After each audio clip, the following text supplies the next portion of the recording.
आंखें सहजता से बंद रखें।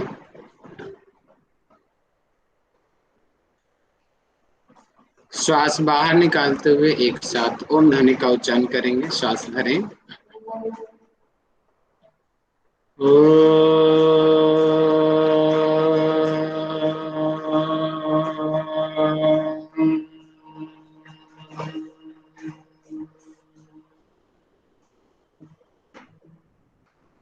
ओम गुरु ब्रह्मा गुरुर्विष्णु गुरुर्देवो महेश्वरा गुरु साक्षात् परब्रह्मा तस्मै श्री गुरुवे नमः। अखण्डमण्डलाकारम् व्यापतं येन चराचरम् तत्पदं दर्शितं येन तस्मै श्री गुरुवे नमः। तस्मै श्री गुरुवे नमः। ओम शांति शांति शांति। अपने हाथों को मिलाएं, हाथों को रब करें, अपनी आंखों पर स्पर्श करें धीमे से। सभी को सादर प्रणाम। प्रणाम सर। प्रणाम। ओम सर। प्रणाम ओम सर। जी ओम। जय गुरुदेव सर। जय गुरुदेव जय गुरुदेव। हमने आज से हम प्रणाम नई बुक सर। स्टार्ट करने जा रहे हैं। इस बुक का नाम है फंडामेंटल ऑफ योगा। एक बार दिखा भी देता हूँ। मेरी स्क्रीन सभी को विजिबल होगी ना? Okay yes sir. Sir. Thank you. ये आपका सिलेबस है, आप सभी को पता होगा अपने सिलेबस के बारे में, फिर भी मैं बता देता हूँ। हमने हठ योगा पूरी कर लिया। पेपर 2 एंड पेपर 3 हम पूरा कर चुके हैं। आज हम पेपर 1, क्योंकि आप लोगों ने रिक्वेस्ट किया था। वैसे तो कह रहे थे विनोद सर ने पढ़ाया था, लेकिन फिर भी मैं आप लोगों को दोबारा से बता रहा हूँ। फाउंडेशन ऑफ योगा या फंडामेंटल ऑफ योगा बोलेंगे इसको, ठीक है? तो इसको हम पढ़ेंगे और इसकी बुक्स मैंने आपको पहले ही सेंड कर दिया है, तो आप वो बुक्स को निकाल लेंगे। ये आपको बुक दिखाई दे रही होगी सामने स्क्रीन के ऊपर। तो इससे पहले मैं आप लोगों से ये जान लेना चाहता हूँ कि foundation of yoga, fundamental of yoga, इससे आप समझते क्या हो, क्या होगा इसके अंदर, इस बुक के अंदर आप लोग क्या सोचते हो, क्या होना चाहिए? सर इसमें योगा का इंट्रोडक्शन होगा कि मतलब योगा का मीनिंग क्या है, कैसे आया, कहाँ से आया, वेद उपनिषद सब कुछ इसके अंदर आएगा फंडामेंटल ऑफ योगा में। वेरी गुड, बहुत अच्छा खुशबू जी। और कोई कुछ बताना चाहेगा? सर इसमें जो है पथ्य और अपत्य आहार, हम योग तो करेंगे लेकिन जब मानसिक रूप से अंदर हम जो, क्योंकि जैसा अन्न वैसा मन बोलते हैं, तो खाने के बारे में भी मेरे को लगता है पथ्य अपत्य आहार के बारे में भी होना चाहिए। सर मतलब इसके अंदर ये सर है सर कि योग इसमें कहाँ से आया, योग से हमारे हमारे शरीर को क्या लाभ होगा, किस किस क्षेत्र में इसका महत्व है, मेन इसको फोकस किया गया है सर। सर इसमें ये भी हो सकता है कि जैसे foundation of yoga, fundamental of yoga आप बोल रहे फाउंडेशन, तो शुरुआत में जो स्टार्टिंग में कैसे योग करना चाहिए, बच्चे को कैसे हम शुरुआत, योग की शुरुआत कैसे करना चाहिए, ये शायद इसमें हो सकता है। काफी करीब पहुंचे हो, लेकिन एक सर दो वो आंसर बिल्कुल इसका करेक्ट आया है। सर इसमें स्टार्टिंग का जैसे खुशबू जी ने बोला था बिल्कुल एग्जैक्ट हाँ, था, और अरुणा जी काफी करीब पहुंच गई, थोड़ा सा चुक ओरिजिन गए। से।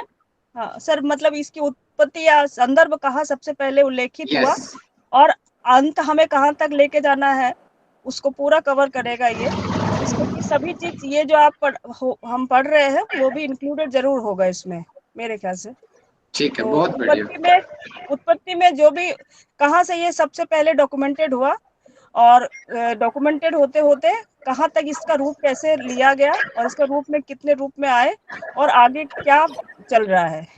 Very good. योग के मूलभूत सिद्धांत होंगे इसमें, योग के जितने भी पार्ट हैं उसके बारे में डिस्कशन जरूर होगा।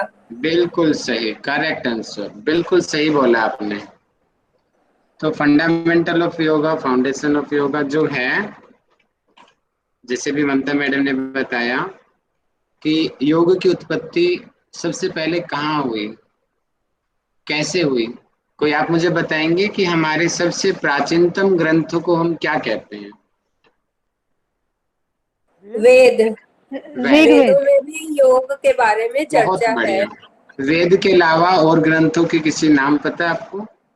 उपनिषद। वेरी वेद, गुड। ब्रह्मसूत्र। उपनिषद, वेद, ब्रह्मसूत्र। उपवेद भी है, इतिहास है। इतिहास ये कौन सी बुक होगी? नहीं, इसमें भगवत गीता है और वो अपना रामायण भगवत गीता। रामायण योग है, महाभारत है ना पुराण। सर। योग वशिष्ठ। पुराण है, योग वशिष्ठ। वेरी उपनिषद गुड, है। बहुत बढ़िया। कि देखिए सबसे प्राचीन जो है वो हमारे उपनिषद, सॉरी वेद हैं, सबसे प्राचीन। तो वेद के बारे में चर्चा मिलेगी। क्या वेदों के अंदर योग बताया गया है क्या? अगर वेदों के अंदर योग बताया गया है तो सामान्य से सीधा सा अर्थ लगता है कि वैदिक काल में भी योग था, अगर वेदों के अंदर चर्चा है तो। अभी हम देखेंगे कि कौन कौन से वेद में कैसे कैसे इसके बारे में बताया गया है, ठीक है। और इसके अलावा हम देखेंगे उपनिषदों में कैसे कैसे योग के बारे में चर्चा किया गया है। रामायण के अंदर भी योग था क्या? महाभारत काल में भी योग था क्या? स्मृतियों के अंदर योग था क्या? पुराणों के अंदर योग था क्या? हठ योगी ग्रंथ तो आप पढ़ ही चुके हो, ये भी प्राचीन ग्रंथ ही आएंगे, आज तो नहीं है, ये तो पहले के ग्रंथ है। शिव संहिता तो अति प्राचीन है, गोरख संहिता कितने हजारों साल हो गए बने हुए इनको, है ना। तो 1000 साल पहले जो हठ योग था उस समय वो भी हमारे एक तरीके से हिस्ट्री ऑफ योगा में आएगा, है ना। वो भी तो योग का ही पार्ट है। पतंजलि जी ने योग बनाया और ये तो योग दर्शन के अंदर है। इसके अलावा 8 दर्शन और हैं, टोटल 9 दर्शन है इंडिया के अंदर। कि योग दर्शन है, सांख्य दर्शन है, न्याय दर्शन है, वैशेषिक दर्शन है, वेदांत दर्शन है, मीमांसा दर्शन है, जैन दर्शन है, बौद्ध दर्शन है, चारवाक दर्शन है। तो 3 आस्तिक है, 6 नास्तिक है, 6 आस्तिक है और 3 नास्तिक दर्शन है। तो इनके अंदर योग क्या बताया गया है, चेतना क्या बताई गई है, प्राण के बारे में क्या चर्चा किया गया, कहाँ आसनों के बारे में चर्चा किया गया, कहाँ प्रत्याहार के बारे में चर्चा किया गया, कहाँ ध्यान के बारे में चर्चा किया है। ये सारी चीजें हैं इन ग्रंथों में फैली हुई हैं, वेदों के अंदर भी हैं, ठीक है। महर्षि पतंजलि जी ने संग्रहण का कार्य किया। क्या कार्य किया महर्षि पतंजलि जी ने? संग्रह किया। मतलब कि जैसे कि मैं आपको समझाने की बात करूं तो जैसे कि घर के, जैसे कि मम्मी है, घर के जो आप सभी लोग हो, मैनेजमेंट का काम करते हो अपने घर में, ठीक है। बच्चों ने सारा सामान फैला दिया, एक किताब ड्राइंग रूम में, एक किचन में पड़ी है, एक बाहर टेबल पे है, सोफे के ऊपर पड़ी हुई है, बिस्तर पे पड़ी हुई है, अलमीरा में रखी हुई है, बिखरी हुई है वो चीजें। अब घर की अथॉरिटी जो है, मम्मी ने क्या किया, सारी किताबें इकट्ठी करके एक जो आपने टेबल बनाई है स्पेशली स्टडी के लिए या अलमीरा जो बनाया वहां पे जाकर के उनको रख दिया। तो ये जो संग्रहण का कार्य जो किया है, ये किया है महर्षि पतंजलि जी ने। तो अब आप लोग मुझे बताएंगे ज्यादा उचित तरीका क्या रहेगा, कि एक जगह पे में सारी चीज मिल जाए या फिर वो एक बिस्तर पे है, एक सोफे पे, एक ड्राइंग रूम में है, एक बेडरूम पे है, एक जगह मिल जाए। सबको एक जगह रखना, सीरीज तो वाइज। उसको ज्यादा मान्यता देंगे ना। तो ऐसे ही यस जो सर। योग के बारे में, जैसे कि यम नियम, आसन, प्राणायाम, प्रत्याहार, धारणा, ध्यान, समाधि, अष्टांग योग के नाम से हम इनको जानते हैं। तो ये वेदों के अंदर भी था, लेकिन एक जगह पर नहीं था, वो ज्ञान ऐसे बिखरा हुआ था। जैसे भी मैंने बताया ना, किताबें अलग अलग जगह पे बिखरी हुई है घर के अंदर, तो बिखरी हुई है तो वो यूजफुल नहीं है ज्यादा, क्योंकि हमें टाइम पे मिलेंगी नहीं वो चीजें। टाइम पे एक ही जगह पे हमें सारी चीज देखनी है, तो एक जगह पे होना चाहिए डाटा हमारे इकट्ठा। अब डाटा बिखरा हुआ है तो कैसे आप उसका लाभ ले पाओगे। तो वेदों में, उपनिषदों में ये ज्ञान ना बिखरा हुआ था ऐसे। तो महर्षि पतंजलि जी ने क्या किया, जैसे कि घर में मम्मी ने काम किया कि उन किताबों को इकट्ठा करके एक जगह पे रख दिया, तो ऐसे ही जो है महर्षि पतंजलि जी जिन्होंने पातंजल योग दर्शन नाम का ग्रंथ लिखा, जिसको आज हम योग दर्शन का हमारा योग का आधार है वो ग्रंथ। हम उन्होंने बनाया नहीं योग, इस चीज का ध्यान रख लेना। कई लोग बोलते हैं उन्होंने योग बनाया, और तो और कुछ लोग तो ये बोलते हैं कि रामदेव जी ने बनाया। नहीं नहीं, रामदेव जी, रविशंकर जी और आदिनाथ जी ये नहीं, ये तो योग के प्रचारक हैं, बनाया नहीं है किसी ने भी। जैसे कि आप लोग प्रचारक हो, मैं प्रचार कर रहा हूँ, रामदेव जी प्रचार कर रहे हैं, रविशंकर जी प्रचार कर रहे हैं, सब प्रचारक हैं, उन्होंने सहयोग किया है। स्वात्मा राम जी ने सहयोग किया, बनाया तो उन्होंने भी नहीं है। साफ साफ लिखा हुआ था ना हठयोग प्रदीपिका में कि मैं ये, मुझे गोरक्षनाथ जी ने बताया, मैं ये आगे आपको बता रहा हूँ। नाद के अंदर स्पष्ट लिखा हुआ था कि नाद अनुसंधान गोरक्षनाथ जी ने मुझे बताया और मैं आगे बता रहा हूँ, इस तरीके की लाइनें वहां पर आई हुई थी। तो इसका मतलब स्वात्मा राम जी ने भी खुद योग नहीं बनाया, उन्होंने तो गुरु परंपरा से उस ज्ञान को आगे बढ़ा दिया। जैसे मैंने भी किताब पढ़ी, जो गुरुजनों से मैंने सीखा और मैंने आपको बता दिया। तो आप ये थोड़ी कहोगे कि राहुल सर ने योग बनाया, नहीं, राहुल सर ने योग नहीं बनाया, मैं तो मीडिएटर हूँ, वहां का ज्ञान आपको दे रहा हूँ। तो ऐसे ही जो महर्षि पतंजलि जी ने क्या किया, जो ज्ञान बिखरा हुआ था वेदों में, उपनिषदों में, सारा जो बिखरा हुआ था वो इकट्ठा कर दिया, उसको सिस्टमेटिकली अरेंज कर दिया। सिस्टमेटिकली कौन सी चीज पहले आनी चाहिए, बाद में आनी चाहिए, बिल्कुल। तो उसको टोटल उन्होंने 195 सूत्रों में लिखा। कितने सूत्रों में लिखा? 195 195 या 196 95। कंफ्यूजन क्यों आया, या क्यों आया, 96 क्यों आया? श्योर नहीं हो आप? 95 आएगा, ठीक है, 195। तो ओके क्या सर। है, माइक तुरंत बंद कर लिया करो, थैंक यू। तो जो है, और जैसे कि भागवत गीता में हमने देखा कि 700 श्लोक थे, 700 श्लोकों को 18 अध्याय में वहां पे बांटा गया था। ऐसे ही पतंजलि जी ने, यहाँ पे इनको श्लोक नहीं कहेंगे, ध्यान रखें, इनको हम कहेंगे सूत्र। क्या कहेंगे? सूत्र। सूत्र कहेंगे। सूत्र और श्लोक में क्या अंतर होता है? श्लोक में एक तरीके से उनको दो पंक्तियों में सामान्य रूप से उसको लिखा जाता है सूत्र को, और सॉरी श्लोक को दो पंक्तियों में लिखा जाता है। आपने देखा होगा ना, सभी के सभी जो भी हैं श्लोक कैसे लिखे हुए हैं, 2 लाइन कम से कम इसमें मिलती है, तो उनको हम श्लोक बोलते हैं। और सूत्र होते हैं सिंगल लाइन के अंदर, सिंगल। आप देख लेना योग दर्शन में, अथ योग अनुशासनम, 3-4 वर्ड हैं, योग चित्त वृत्ति निरोध है, एक लाइन के अंदर इसके आंसर मिलेंगे। तो इसको हम श्लोक नहीं कहेंगे, इसको हम क्या कहेंगे? सूत्र। सूत्र कहेंगे, ठीक है, सूत्र कहेंगे। तो इन्होंने 195 सूत्रों को एक ग्रंथ में लिखा, और उस ग्रंथ का नाम था पतंजल योग दर्शन। क्या कहा? पतंजलि योग दर्शन। पतंजल योग दर्शन कहते हैं। और इसके लिखने वाले महर्षि पतंजलि जी थे, तो उन्होंने अपने नाम से ही इस ग्रंथ को, इसका नाम पड़ा है, ठीक है। तो वो इसकी जो कब लिखा गया, इसके बारे में बहुत सारी धारणाएं हैं। कुछ लोग बोलते हैं कि ईसा पूर्व से 300 वर्ष पहले लिखा, कोई 400 बोलता, कोई 250 बोलता है, कोई एग्जैक्टली कोई श्योरिटी नहीं है। ग्रंथ तो क्या एग्जैक्टली महर्षि पतंजलि जी थे कौन, इसके बारे में भी बड़ा संशय। कोई बोलता है कि वो तो शेषनाग के अवतार थे, कोई बोलता है कि वो तो अंजुलि में ब्राह्मण एक अर्घ दे रहा था, उसकी अंजुलि में प्रकट हो गई, तो इसलिए इसका नाम पतंजलि रखा। मछली थी, मछली हाथ में आ गई उसके, और वो मछली धीरे धीरे बच्चे बन गई, वो बच्चा था वो पतंजलि जी बन गए। एग्जैक्टली कोई नहीं कह सकता अभी कि हमारे पास कोई क्लैरिटी नहीं है कि यही पतंजलि था। तो अलग अलग मत हैं। ज्यादातर लोगों का मत है जो पतंजलि जी जो हैं वो शेषनाग के अवतार है। किसके अवतार मानते हैं ज्यादातर लोग? शेषनाग के। उसके अंदर हम फोटो भी देखेंगे, आप कभी वहां पर भी जाना, योगग्राम में जो रामदेव जी ने बनाया ना, उन्होंने तो पूरा अपनी पूरी ब्रांच ही पतंजलि के नाम से बना रखी है। तो पतंजलि जो ऋषि हैं, रामदेव जी ने उस ऋषि के नाम पे अपनी ब्रांड रखी है। तो ये बहुत बड़ी बात है। उन्होंने अपने नाम से नहीं संस्था चलाई कि रामदेव योग संस्थान, नहीं। ये बहुत पॉजिटिव पॉइंट जाता है रामदेव जी का, जो बहुत इम्प्रेस करता है। उन्होंने अपने नाम से नहीं चलाया, उन्होंने हमारे जो ग्रेट योगी रहे हैं महर्षि पतंजलि जी के नाम से अपनी पूरी ब्रांड को रखा।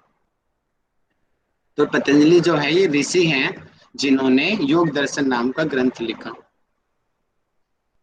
इन्होंने अपने 195 सूत्रों को 4 भागों में डिवाइड किया, जैसे कि हम अध्याय बोलते हैं ना भागवत गीता में, चैप्टर्स, और इनके अध्यायों को हम पाद बोलते हैं। क्या बोलते हैं? पाद। इसके अध्याय को हम पाद बोलते हैं, जैसे कि प्रथम पाद, द्वितीय पाद, तृतीय पाद, चतुर्थ पाद। इन 4 पादों के नाम हैं। पहले पाद को बोलते हैं समाधि पाद। समाधि पाद में 51 सूत्र हैं। समाधि पाद में कितने सूत्र हैं? 51। दूसरा पाद है साधन पाद। साधन पाद में 55 सूत्र हैं। जो तीसरा पाद है उसका नाम है विभूति पाद। विभूति पाद में 55 सूत्र हैं, 55 सूत्र हैं। और जो चौथा पाद है उसको कैवल्य पाद कहते हैं। तो इसको उसके अंदर 34 34 सूत्र हैं। सबसे कम 34 सूत्र चतुर्थ पाद में है। ठीक है, इसका ग्रंथ, इसका विवरण मैं बाद में दे दूंगा, अभी मैं ऊपर से आपको कवर कराता हूँ। तो अभी मैं पिक्चर के जरिए थोड़ा सा और छवि डाल देता हूँ, जिससे आपको थोड़ा सा क्लैरिटी और ज्यादा अच्छे से आएगी। अगर किसी को बहुत ज्यादा समस्या हो तो, मेन समस्या हो तो माइक खोलिए, अदरवाइज लास्ट में डिस्कस करेंगे। जैसे कि प्राचीन काल में क्या होता था कि जैसे कि आप लोगों ने देखा होगा रामायण काल में भी, या और जो प्राचीन वैदिक काल में भी, जैसे कि क्या होते थे, गुरुकुल परंपरा पहले थी कि लोग जाते थे गुरु के पास में और वहां पे जाकर के गुरु उनको ज्ञान देता था। इस तरीके से पहले की शिक्षा पद्धति थी। आजकल तो शिक्षा पद्धति हमारे स्कूल से यूनिवर्सिटी है, जैसे अभी मैं आपको पढ़ा रहा हूँ, ये तो आज की संस्कृति है। लेकिन प्राचीन काल में ये संस्कृति ऐसी नहीं थी। फेस टू फेस वहां पे बच्चे सामने बैठते थे, बच्चे यानी कि जो शिष्य होते थे, और गुरु उनको सामने ज्ञान दे रहा होता था। और जो मुख्य जो ग्रंथ होता था वो होते थे वेद।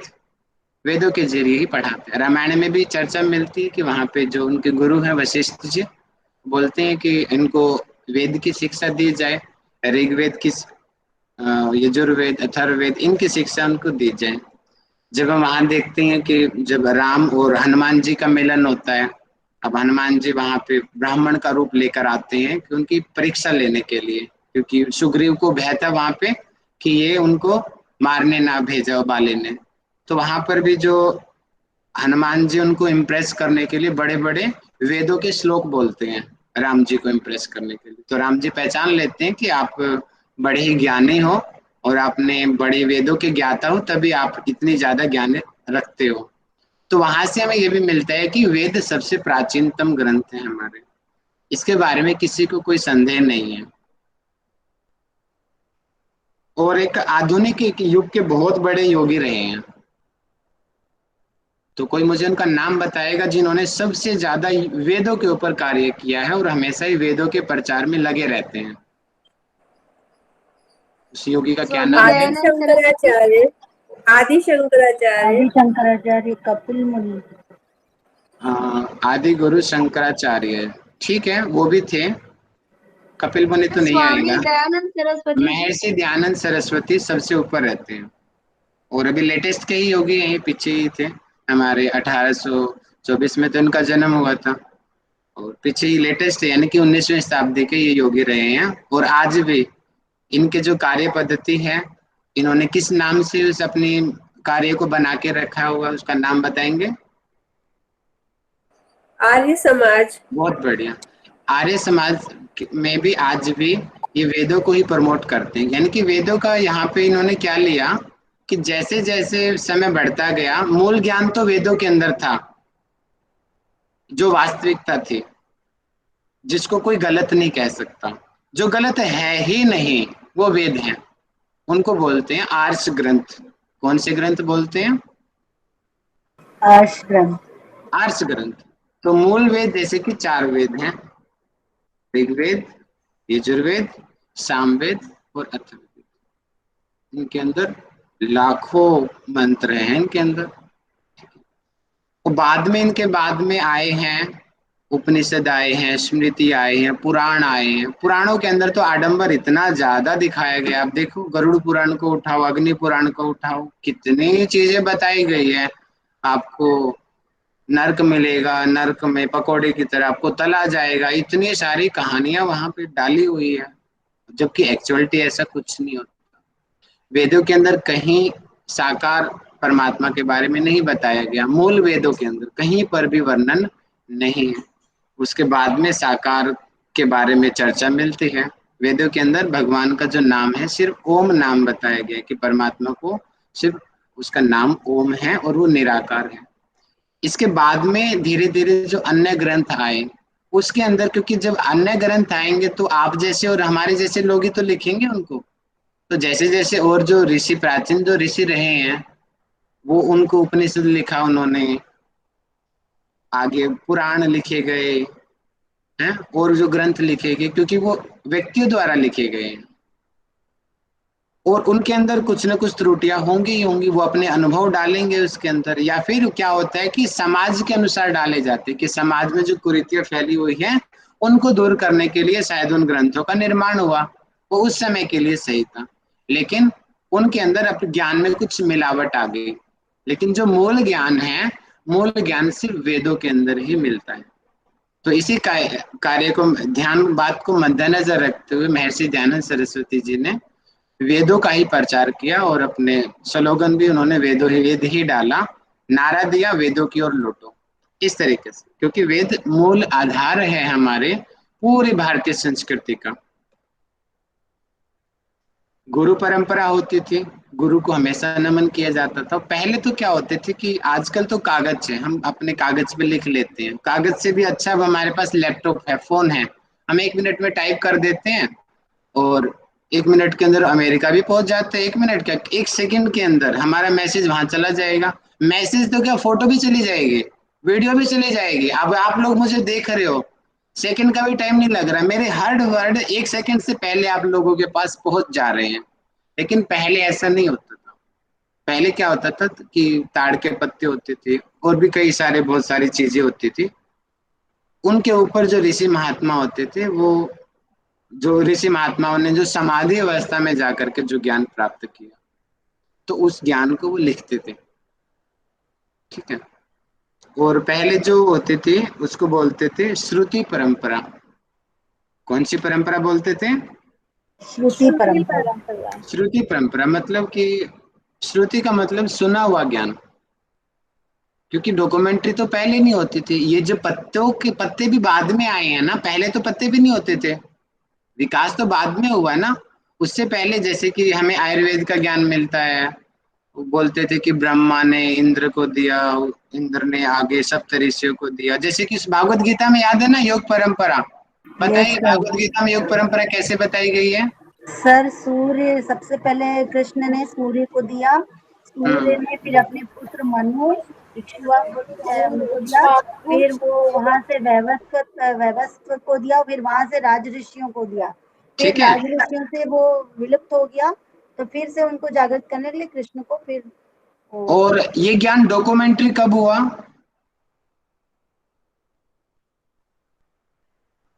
डॉक्यूमेंट्री हुआ महाभारत काल में आकर, जब कृष्ण जी अर्जुन को कुरुक्षेत्र के मैदान में ज्ञान दे रहे होते, उसके बाद तो डॉक्यूमेंट्री हुआ है ना भागवत गीता में क्या बोला गया। उससे पहले तो वो चीजें श्रुति परंपरा में चली आ रही थी कि कृष्ण जी ने सूर्य को दे दिया। वैसे उससे पहले भी थे डॉक्यूमेंट्री कुछ एक, लेकिन विशेष नहीं, जिसके बाद में डॉक्यूमेंट्री चीजें होने लगी थी। और आजकल तो हर चीज डॉक्यूमेंट्री है। कल को माधवी जी, अरुणा जी, धर्मवीर सर कोई भी बुक लिखेंगे, वो 1 मिनट में बुक का प्रिंट आउट आएगा, पीडीएफ फोन में आपको मिल जाएगी और मार्केट में पब्लिश हो जाएगी 1 मिनट में। आजकल तो डॉक्यूमेंट्री होने में टाइम ही नहीं लगता, लेकिन पहले ऐसा नहीं होता था। जो ज्ञान, जैसे कि कृष्ण जी बोलते हैं कि ये ज्ञान मैंने सूर्य को दिया। अब सूर्य वहां पे कॉपी लेके थोड़ी बैठा है कि कृष्ण जी जो बोलेंगे मैं लिखूंगा उसको, नहीं। पहले उनकी बुद्धि इतनी तीव्र होती थी कि जो शब्द सुनते थे वो उनको तुरंत याद हो जाता था। इस तरीके से इनको श्रुति परंपरा के अंतर्गत पहले के जो प्राचीनतम ग्रंथों को हम लेते हैं। बाद में डॉक्यूमेंट्री होने लग गई, धीरे धीरे विकास हुआ, कागज बना, कागज बनने के बाद में अब टेक्नोलॉजी का डेवलपमेंट हुआ, फोन बना, फोन के बाद में अब लैपटॉप बना। आने वाले टाइम में पता नहीं और क्या चीज बन जाएगी, हम अभी कल्पना भी नहीं कर सकते। टेक्नोलॉजी का कुछ नहीं कहा जा सकता।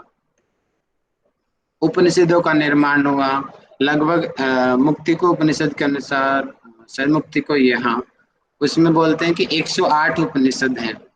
वैसे तो हजारों उपनिषद हैं, लेकिन जिनका प्रमाणित रूप से मिलते हैं उनकी संख्या 108 है। बताएंगे कितने हैं? 108 उपनिषद प्रमाणित रूप से पाए जाते हैं। तो जैसे कि मैं आपको बता रहा था ना कि भारतीय जो स्क्रिप्चर्स यानी कि जो ग्रंथ है, जैसे कि वेद हैं, 4 प्रकार के वेद, ऋग्वेद, यजुर्वेद, सामवेद, अथर्ववेद, इनको आगे बांटा गया है संहिता में, ब्राह्मण में, आरण्यक में, और इसका जो अंतिम पार्ट है इसको उपनिषद कहते हैं। तो मुख्य रूप से वेदों को 4 भागों में बांटा गया है। पहला है संहिता, संहिता, दूसरा है ब्राह्मण, तीसरा है आरण्यक, और चौथा है उपनिषद। इसका जो अंतिम पार्ट है उपनिषद, इसको वेदांग भी कहते हैं। उपनिषद को किस नाम से जाना जाता है? वेदांत। वेदांग का मतलब कि वेदों का अंत, सॉरी वेदांत, अंग नहीं, वेदांत। क्या? वेदांत। वेदांत वेद को कहा जाता है। वेदांत मतलब कि वेदों का अंत, उसको वेदा। एक तो होता है वेदांत दर्शन भी है, वो अलग है वेदांत दर्शन। और यहाँ पे जो है ये वेदों का अंग है, अंत है, चौथा पार्ट है ना, इसलिए उपनिषद को वेदांत भी कहते हैं। तो स्मृतियां हैं, दर्शन हैं, दर्शन दिखे हुए ना, पूर्व मीमांसा, न्याय दर्शन, वैशेषिक दर्शन, सांख्य दर्शन, योग दर्शन, उत्तर मीमांसा यानी कि ब्रह्म सूत्र, जिसको हम वेदांत के नाम से जानते हैं, ब्रह्म सूत्र को। ये आस्तिक दर्शन है। नास्तिक दर्शन 3 हैं। नास्तिक दर्शन में आते हैं जैन दर्शन, बौद्ध दर्शन, चारवाक दर्शन। तो भारतीय संस्कृति में 9 प्रकार के दर्शन है। उसकी फोटो ये रही। दर्शन को 2 भागों में बांटा गया, आस्तिक और नास्तिक। आस्तिक के अंतर्गत 6 दर्शन आते हैं, सांख्य दर्शन, योग दर्शन, न्याय दर्शन, वैशेषिक दर्शन, मीमांसा दर्शन और वेदांत दर्शन। तो 6 दर्शन जो है आस्तिक है। आस्तिक यानी कि जो वेदों को मानते हैं और ईश्वर की सत्ता को स्वीकार करते हैं, उनको आस्तिक दर्शन कहते हैं। मुख्य रूप से इसमें ये ईश्वर की सत्ता उचित नहीं रहेगा, यहाँ पे जो उचित आस्तिकता से लिया गया है वेदों से लिया गया है, जो वेदों की सत्ता स्वीकार करते हैं। किसकी सत्ता स्वीकार करते हैं? वेदों की। उनको क्या बोलते हैं? आस्तिक। आस्तिक, ठीक है। तो आस्तिक ईश्वर वाला मत लगाना, वो अगर डीप अगर हम जाएंगे गहराई में वो गलत हो जाएगा। तो यहाँ पे जो वेदों की सत्ता स्वीकार करते हैं उनको आस्तिक दर्शन कहते हैं। और आस्तिक दर्शन 6 प्रकार के हैं, सांख्य दर्शन, योग दर्शन, न्याय दर्शन, वैशेषिक दर्शन, मीमांसा दर्शन और वेदांत दर्शन। और नास्तिक दर्शन, अब ठीक आस्तिक दर्शन का उल्टा है। क्या होना चाहिए नास्तिक दर्शन? बताएं माइक खोल के।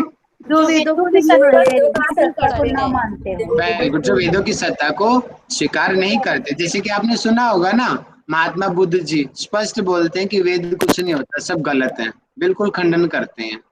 जैन जी भी बिल्कुल गलत करते हैं, महावीर जी मानते नहीं है वेद, बोलते हैं कि वेद गलत है। चारवाक तो बिल्कुल ही, ये तो उल्टा है चारवाक दर्शन। तो यानी कि 3 जो दर्शन है इनको नास्तिक दर्शन के अंतर्गत माना जाता है। सर ये चारवाक क्या होता है? दर्शन है जी, नाम है, नाम है। एक चारवाक नाम के व्यक्ति रहे, और ऐसी बात नहीं है, बहुत सारी चीजें सही बताई गई है इस दर्शन के अंदर। लोग इसमें नकारात्मक दृष्टिकोण से देखते हैं, लेकिन जिस दृष्टिकोण से इस दर्शन को बनाया गया, जिन परिस्थितियों में इसका निर्माण हुआ, उस टाइम के लिए दर्शन बहुत जरूरी था। इसके अंदर क्या है? इसके अंदर चारवाक जी बोलते हैं कि आने वाला जन्म कुछ नहीं होता, यही जन्म है, खाओ पियो मौज करो, ये बोलता है। चाहे हमें उधार पे लेना पड़ो, लेकिन जब तक जियो खुश रहो, मस्त रहो, इस तरीके की बातें चार्वाक दर्शन में मिलती है।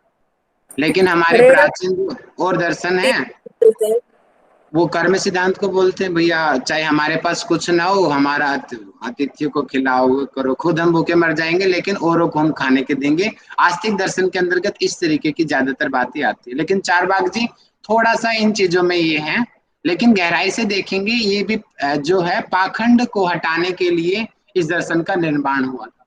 क्योंकि पंडितों ने इतने पाखंड फैला दिए थे, जो आज भी फैलाए हुए हैं। अभी आर्य समाज के आने से थोड़ा पाखंड कम हुए हैं, लेकिन अभी भी समाज में इतने सारे पाखंड है कि आप मुझे दक्षिणा नहीं दोगे तो ये हो जाएगा, अच्छा भैया आपको दक्षिणा देंगे तो आपको वो हो जाएगा।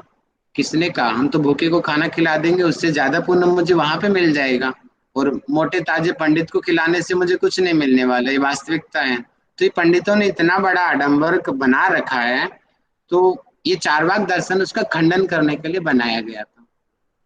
इस गहराई में हम बाद में पढ़ लेंगे इसका, ठीक है सर। कई जैसे कहानियों में भी मिलता है ना कि आप ये करो नहीं तो ये बनोगे, जो उपवास करते हैं आज के डेट में जो बुक्स में पढ़ते हैं, वो पुराणों के अंतर्गत है मैडम, जो मैंने बताया ना पुराण ये रहा। हाँ आपने देखा होगा जब कोई घर में किसी की डेथ होती है तो गरुड़ पुराण पढ़ा जाता है। किस किसके घर में पढ़ा जाता है गरुड़ पुराण? Yes sir. जरा कोई पर्सन मुझे बताइए उसमें क्या क्या चीजें बताई जाती है गरुड़ पुराण में? सर उसमें बताते ना आप मरने के बाद में क्या क्या होता है, वो चीजें बताई जाती है उसमें। थोड़ा और बताइए। वहाँ अगर आप अच्छा कर्म करोगे तो जाओगे, आग में चलना पड़ेगा, तेल में डालेंगे आपको, ऐसा। वेरी गुड, बहुत बढ़िया। भारती जी ने बताया, अंकिता जी ने बताया, किरण जी ने बताया, उसमें इस तरीके की बातें मिलती है कि कर्म सिद्धांत ठीक है, लेकिन कर्म सिद्धांत को कुछ ज्यादा ही उन्होंने मान्यता दे दी, ओवर चले गए।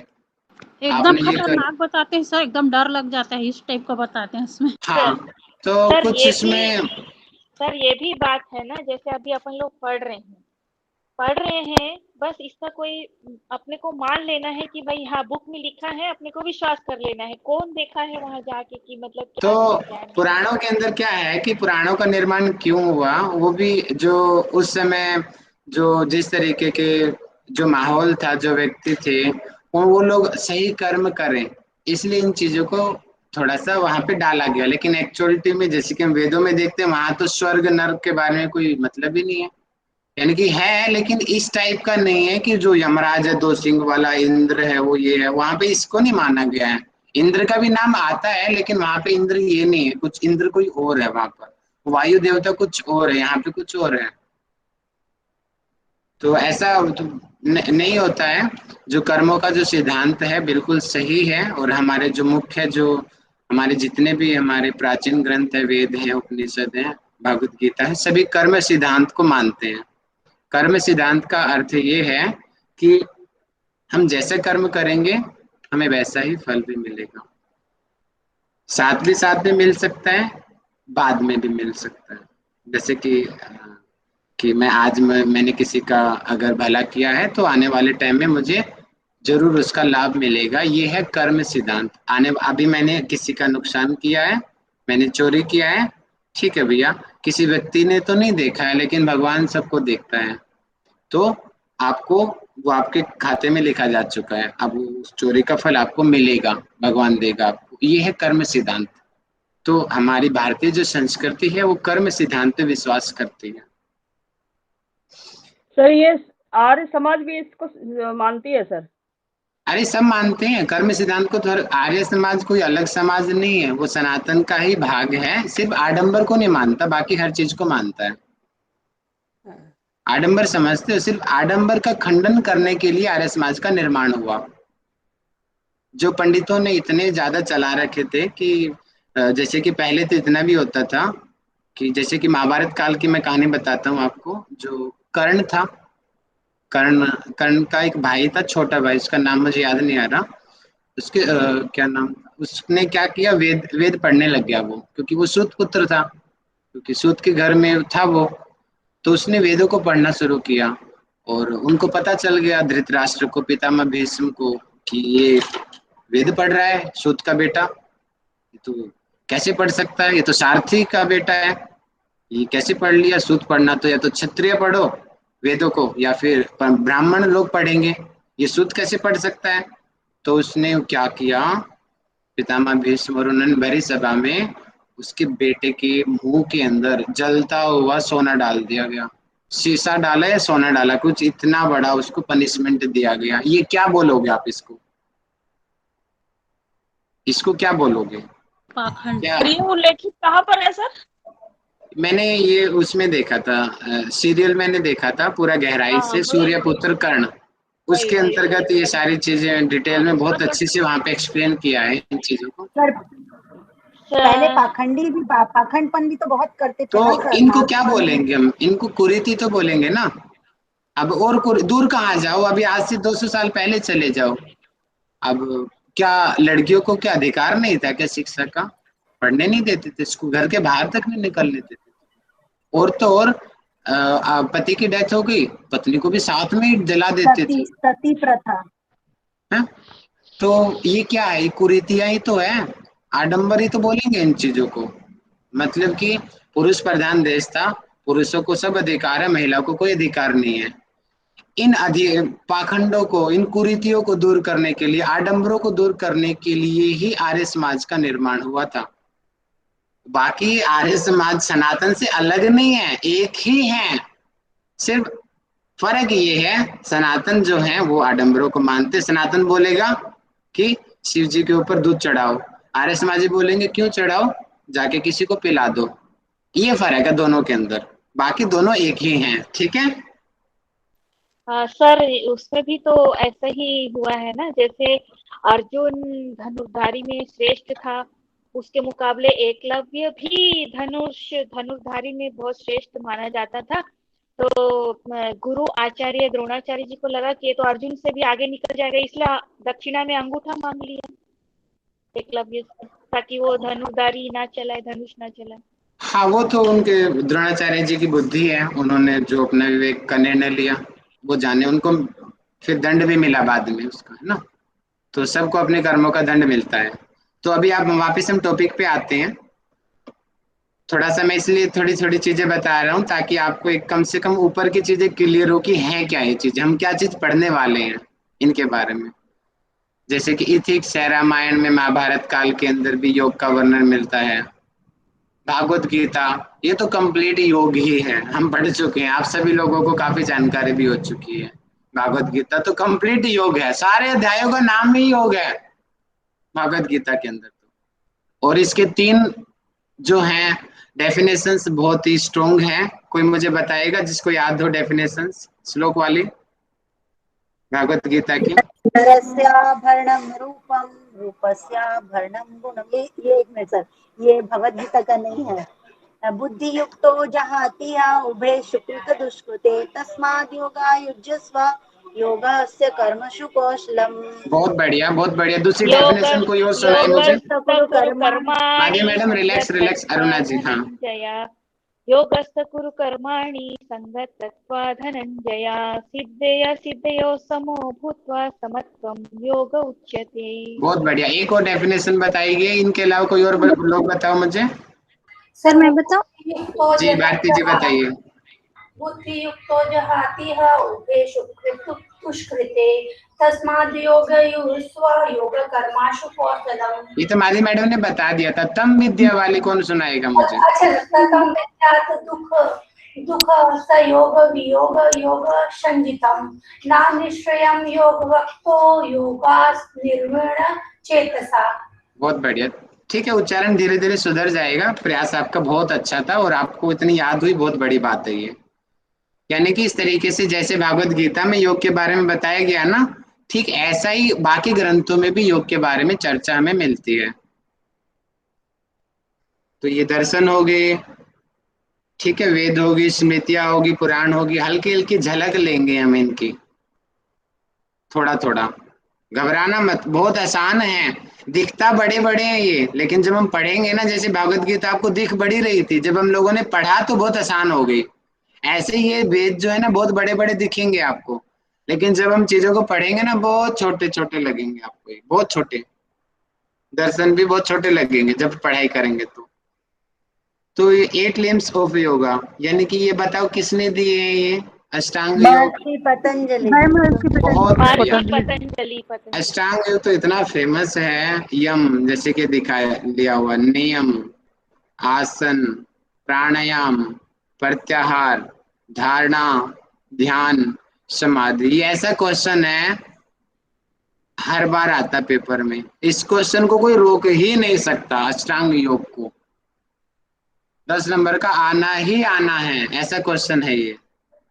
चाहे आप बीए में पढ़ो, एमए में पढ़ो, पीएचडी करो, कुछ भी करो, डिप्लोमा करो, सर्टिफिकेट करो, ये क्वेश्चन हर जगह आएगा। अष्टांग योग को बताओ,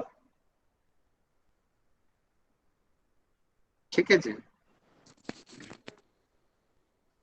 तो अब हम आते हैं अपनी बुक के ऊपर। ये हमने अभी हम ओवरव्यू ले रहे हैं, अब थोड़ा सा अंदर चलते हैं, ठीक है। ओवरव्यू आपको समझ आया होगा हम क्या चीज पढ़ने वाले हैं। किसी को संदेह हो तो बताइए, किसी को संदेह इसमें? No sir. ओके जी, थैंक यू जी। अब हम निकालते हैं अपनी बुक। इसमें हम योगा डेफिनेशंस के बारे में हम पढ़ेंगे, ठीक है। ये टॉप लेफ्ट पे जो दिया हुआ है यहाँ पे पेज नंबर है, आप साथ साथ में लिखते जाएंगे ताकि आपको आसानी हो जाए बाद में ढूंढने में कि मैंने कहाँ से पढ़ा है आपको। तो इसमें योगा डेफिनेशंस के बारे में मैं मेन ऊपर ऊपर से जाऊंगा, आप लोग बाद में अपने आप पढ़ लेंगे इसको। योग का अर्थ क्या है, जैसे कि व्याकरण के अनुसार देखते हैं तो इसको, ये जो है योग शब्द जो है युज धातु से मिलके बना हुआ है। कौन सी धातु से मिलके बना है? युज धातु। और युज धातु को 3 भागों में बांटा गया है, युजिर योगे, युज समाधौ और युज संयमने, ठीक है। किन 3 भागों में बांटा गया है?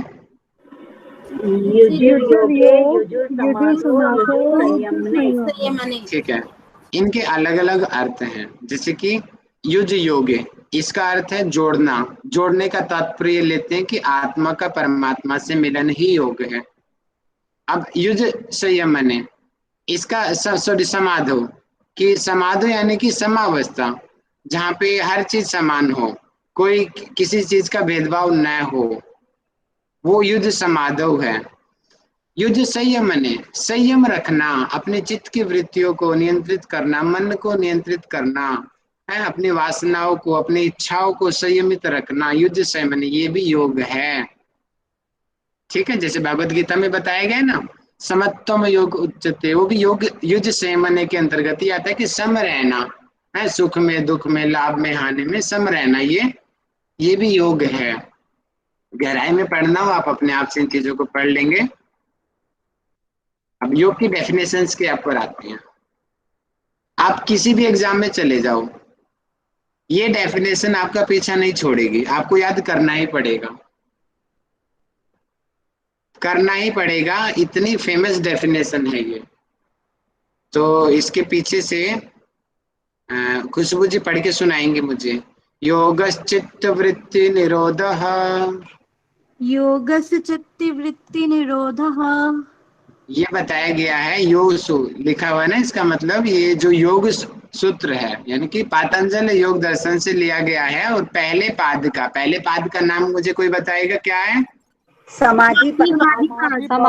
एक का मतलब पहला चैप्टर का समाधि पाद का जो बाद में लिखा हुआ, मतलब कि ये सूत्र संख्या है, कि ये मतलब कि समाधि पाद का दूसरे नंबर का सूत्र है। ये पहला सूत्र है अथ योगानुशासनम, दूसरा सूत्र है योगश्चित्त वृत्ति निरोधः। इसका अर्थ क्या होता है? अब इसमें हमें योग यानी कि योग है क्या है? चित्त की वृत्तियों का निरोध करना। अब हमें जानना है चित्त क्या है और वृत्ति क्या है और निरोध क्या है, इन चीजों को हमें जानना है। चित्त को हम आगे जाके देखते हैं। चित्त को अंतःकरण के नाम से जाना जाता है। किस नाम से जाना जाता है? अंतःकरण। और इसके अंतर्गत हम कंसीडर करते हैं मन बुद्धि अहंकार। किस किस को कंसीडर करते हैं? मन मन बुद्धि बुद्धि अहंकार। ठीक है, मन बुद्धि अहंकार, इन चीजों को हम अंतःकरण के अंतर्गत मानते हैं। वृत्ति, वृत्ति क्या है कि उसमें होने वाले परिवर्तन, जैसे आपने एक में तालाब, आपको आप कल्पना करो कि ये जो है एक तालाब है, आप लोगों ने कभी तालाब में कोई पत्थर फेंका है? किसी ने फेंका हो? अपना एक्सपीरियंस बताओ, क्या होता है जब पानी में पत्थर फेंकते हैं तो? सर उछलते जाता है सर।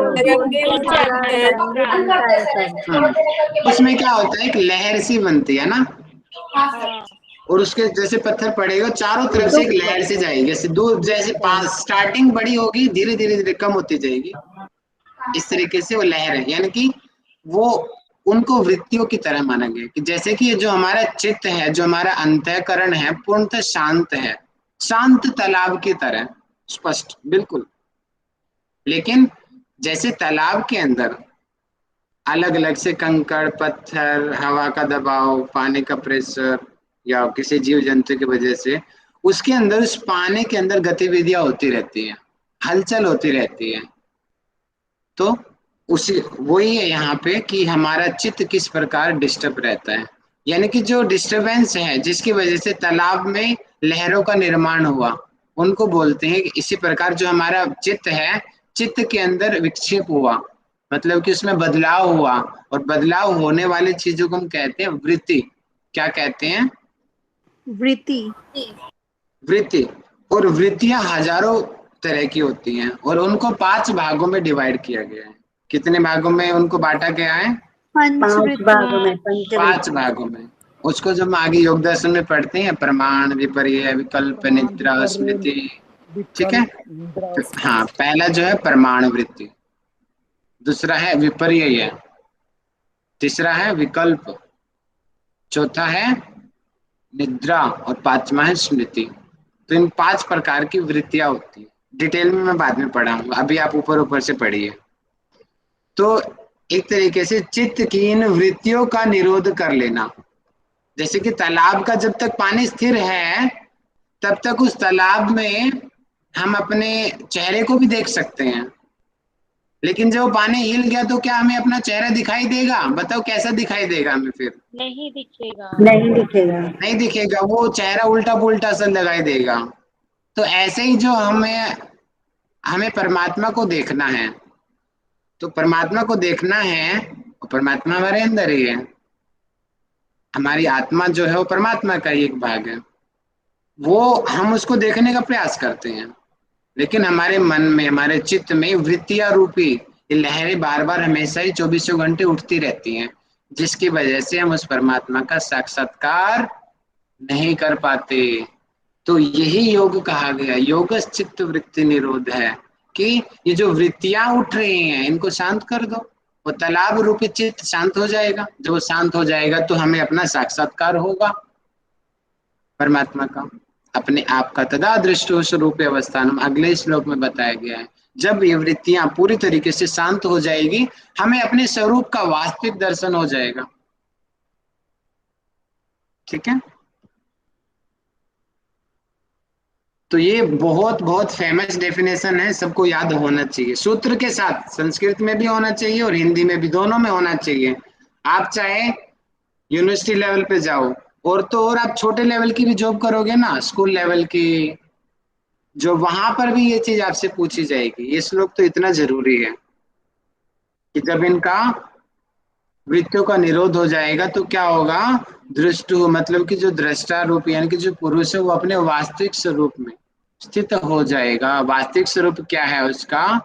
एक प्रकाशमान जो स्वरूप है, निराकार। और इस माया रूपी इस देह को त्याग देगा और प्रकृति से विमुक्त होकर जो पुरुष है वो वास्तविक जो अपनी स्थिति में आ जाएगा। ठीक है, तो इतना ज्यादा आप अपने आप से पढ़ लेंगे, अभी पढ़ने की आवश्यकता नहीं है, इतना बहुत है।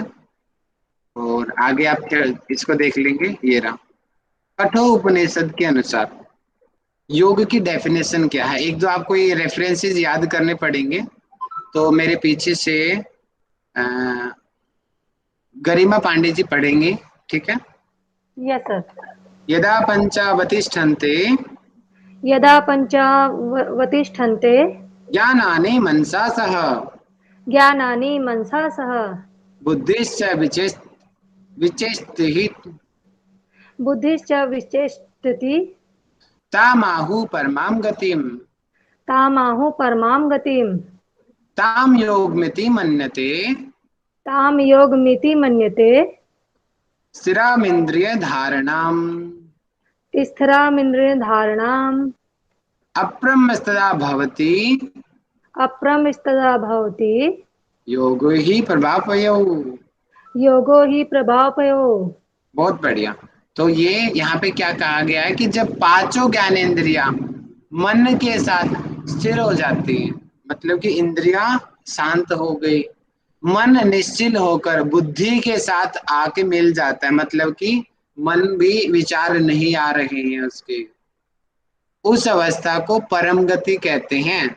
और इंद्रियों की स्थिर धारणा ही योग है। मेन ये लाइन है कि इंद्रियों की स्थिर धारणा, मतलब कि जब इंद्रियां विषयों की तरफ आकर्षित नहीं होंगी तो अपने आप ही वृत्तियां शांत हो जाएंगी। वृत्तियां शांत हो जाएंगी तो अपने आप ही हमें अपने स्वरूप का दर्शन हो जाएगा, और वही तो योग है, आत्मा का परमात्मा से मिलन। तो ये कहाँ पर बताया गया? इस ग्रंथ का क्या नाम है? कठोपनिषद में बताया गया। ठीक है, तो ये आप पढ़ लेंगे, इतना ज्यादा जरूरी नहीं है। ये वाला थोड़ा जरूरी है, ज्यादातर लोग इसको पूछते हैं, तो इसको पीछे से ज्योति पांडे जी पढ़ेंगे। ठीक है जी, ज्योति जी। जी सर। योपान प्राण योरेक्यम, योपान प्राण रेवेक्यम, योपान प्राण योरेक्यम, योपान प्राण योरेक्यम, सव्रजोरेतसोस्तथा, स्वरजोरे ततोस्तथा, सूर्य चंद्रमसुरयोगो, सूर्य चंद्रमसो योगो, जीवात्मा परमात्मनो, जीवात्मा परमात्मनो, एवं तु द्वन्द्वजालस्य, एवं तु मज्जालस्य, ये तो ये ऊ की मात्रा यहाँ पे आएगी, टाइपिंग मिस्टेक है ये। एवं तु द्वन्द्वजालस्य, एवं तु न जालस्य, संयोगो योग उच्यते, संयोगो योग उच्यते। ये किस उपनिषद में बताया गया? क्या नाम है? कठोपनिषद, योग सीखो उपनिषद। ठीक है, उसके अंदर ये इसमें कहा क्या गया? देखिए, अपान और प्राण की एकता कर लेना। आप लोगों को प्राण का स्थान पता है कहाँ पर है? यस, हृदय स्थान पे। अपान का स्थान कहाँ पर है? गुदा वाले। ठीक है, अब प्राण का स्थान हृदय वाले स्थान विशेष हृदय है, और अपान का विशेष स्थान गुदा में है। इनकी एकता कर लेना। हम हठ योग में भी तो ये पढ़ रहे थे, याद आया आप लोगों को? Yes sir, yes sir. प्राण अपान को मिलाया, फिर उड्डयन बंद के द्वारा उसको पीछे की तरफ ले गए, फिर वो वायु का दबाव सुषुम्ना की तरफ हो गया और हमारी कुंडली शक्ति का जागरण हो गया। देखिए, यही बातें वहां पर भी घुमा के बताई गई थी। तो यानी कि हर जगह बातें वही है सारी, यहाँ पे उपनिषद में भी यही बातें बताई गई है। अब आगे देखो क्या बताएगा। सवरज रूपी महाशक्ति कुंडलिनी को सवरेत रूपी आत्म तत्व, मतलब कि सामान्य से देखो कि ऐसे याद करो, कुंडली जो है को आत्म तत्व यानी कि जो ऊपर केदार जो स्थान है, शिव स्थान है, वहां पर पे उसको ले गए। सूर्य और पिंगला, सूर्य यानी कि सूर्य को ही पिंगला नाड़ी बोलते हैं ना। सूर्य और चंद्र स्वर का संयोग कर लेना। जब दोनों में स्पूर्णता समाप्त हो जाएगी, क्रियाशीलता समाप्त हो जाएगी, तो कौन सी नाड़ी एक्टिव होएगी? सुषुम्ना। वेरी गुड, सुषुम्ना। तो परमा और सुषुम्ना जब जागृत होगी तो कुंडली शक्ति जागृत हो जाएगी, और कुंडली शक्ति धीरे धीरे चक्रों का, पद्मों का, ग्रंथियों का भेदन करती हुई सहस्त्रार में पहुंच जाएगी। और उसी को ही यहाँ पे कहा गया है कि परमात्मा से जीवात्मा का मिलन ही क्या है? योग है। बहुत बढ़िया, बहुत बढ़िया। ऐसे ही मजे मजे में पढ़ते रहो, आराम से, बहुत आसानी हो जाएंगी। ये वाला ग्रंथ तो सबको याद होना चाहिए। क्या नाम है इस ग्रंथ का? भगवद गीता। भगवद गीता। आप इसको पढ़ेंगी, नवदीता मैडम पढ़ेंगी। ठीक है जी। योगस्थ कुरु कर्माणि।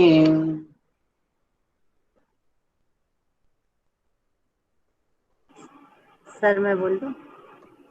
सबका नंबर आना चाहिए, ऐसा ना लगे कि हेमलता वर्मा जी पढ़ेंगे। योगस्थ कुरु कर्माणि।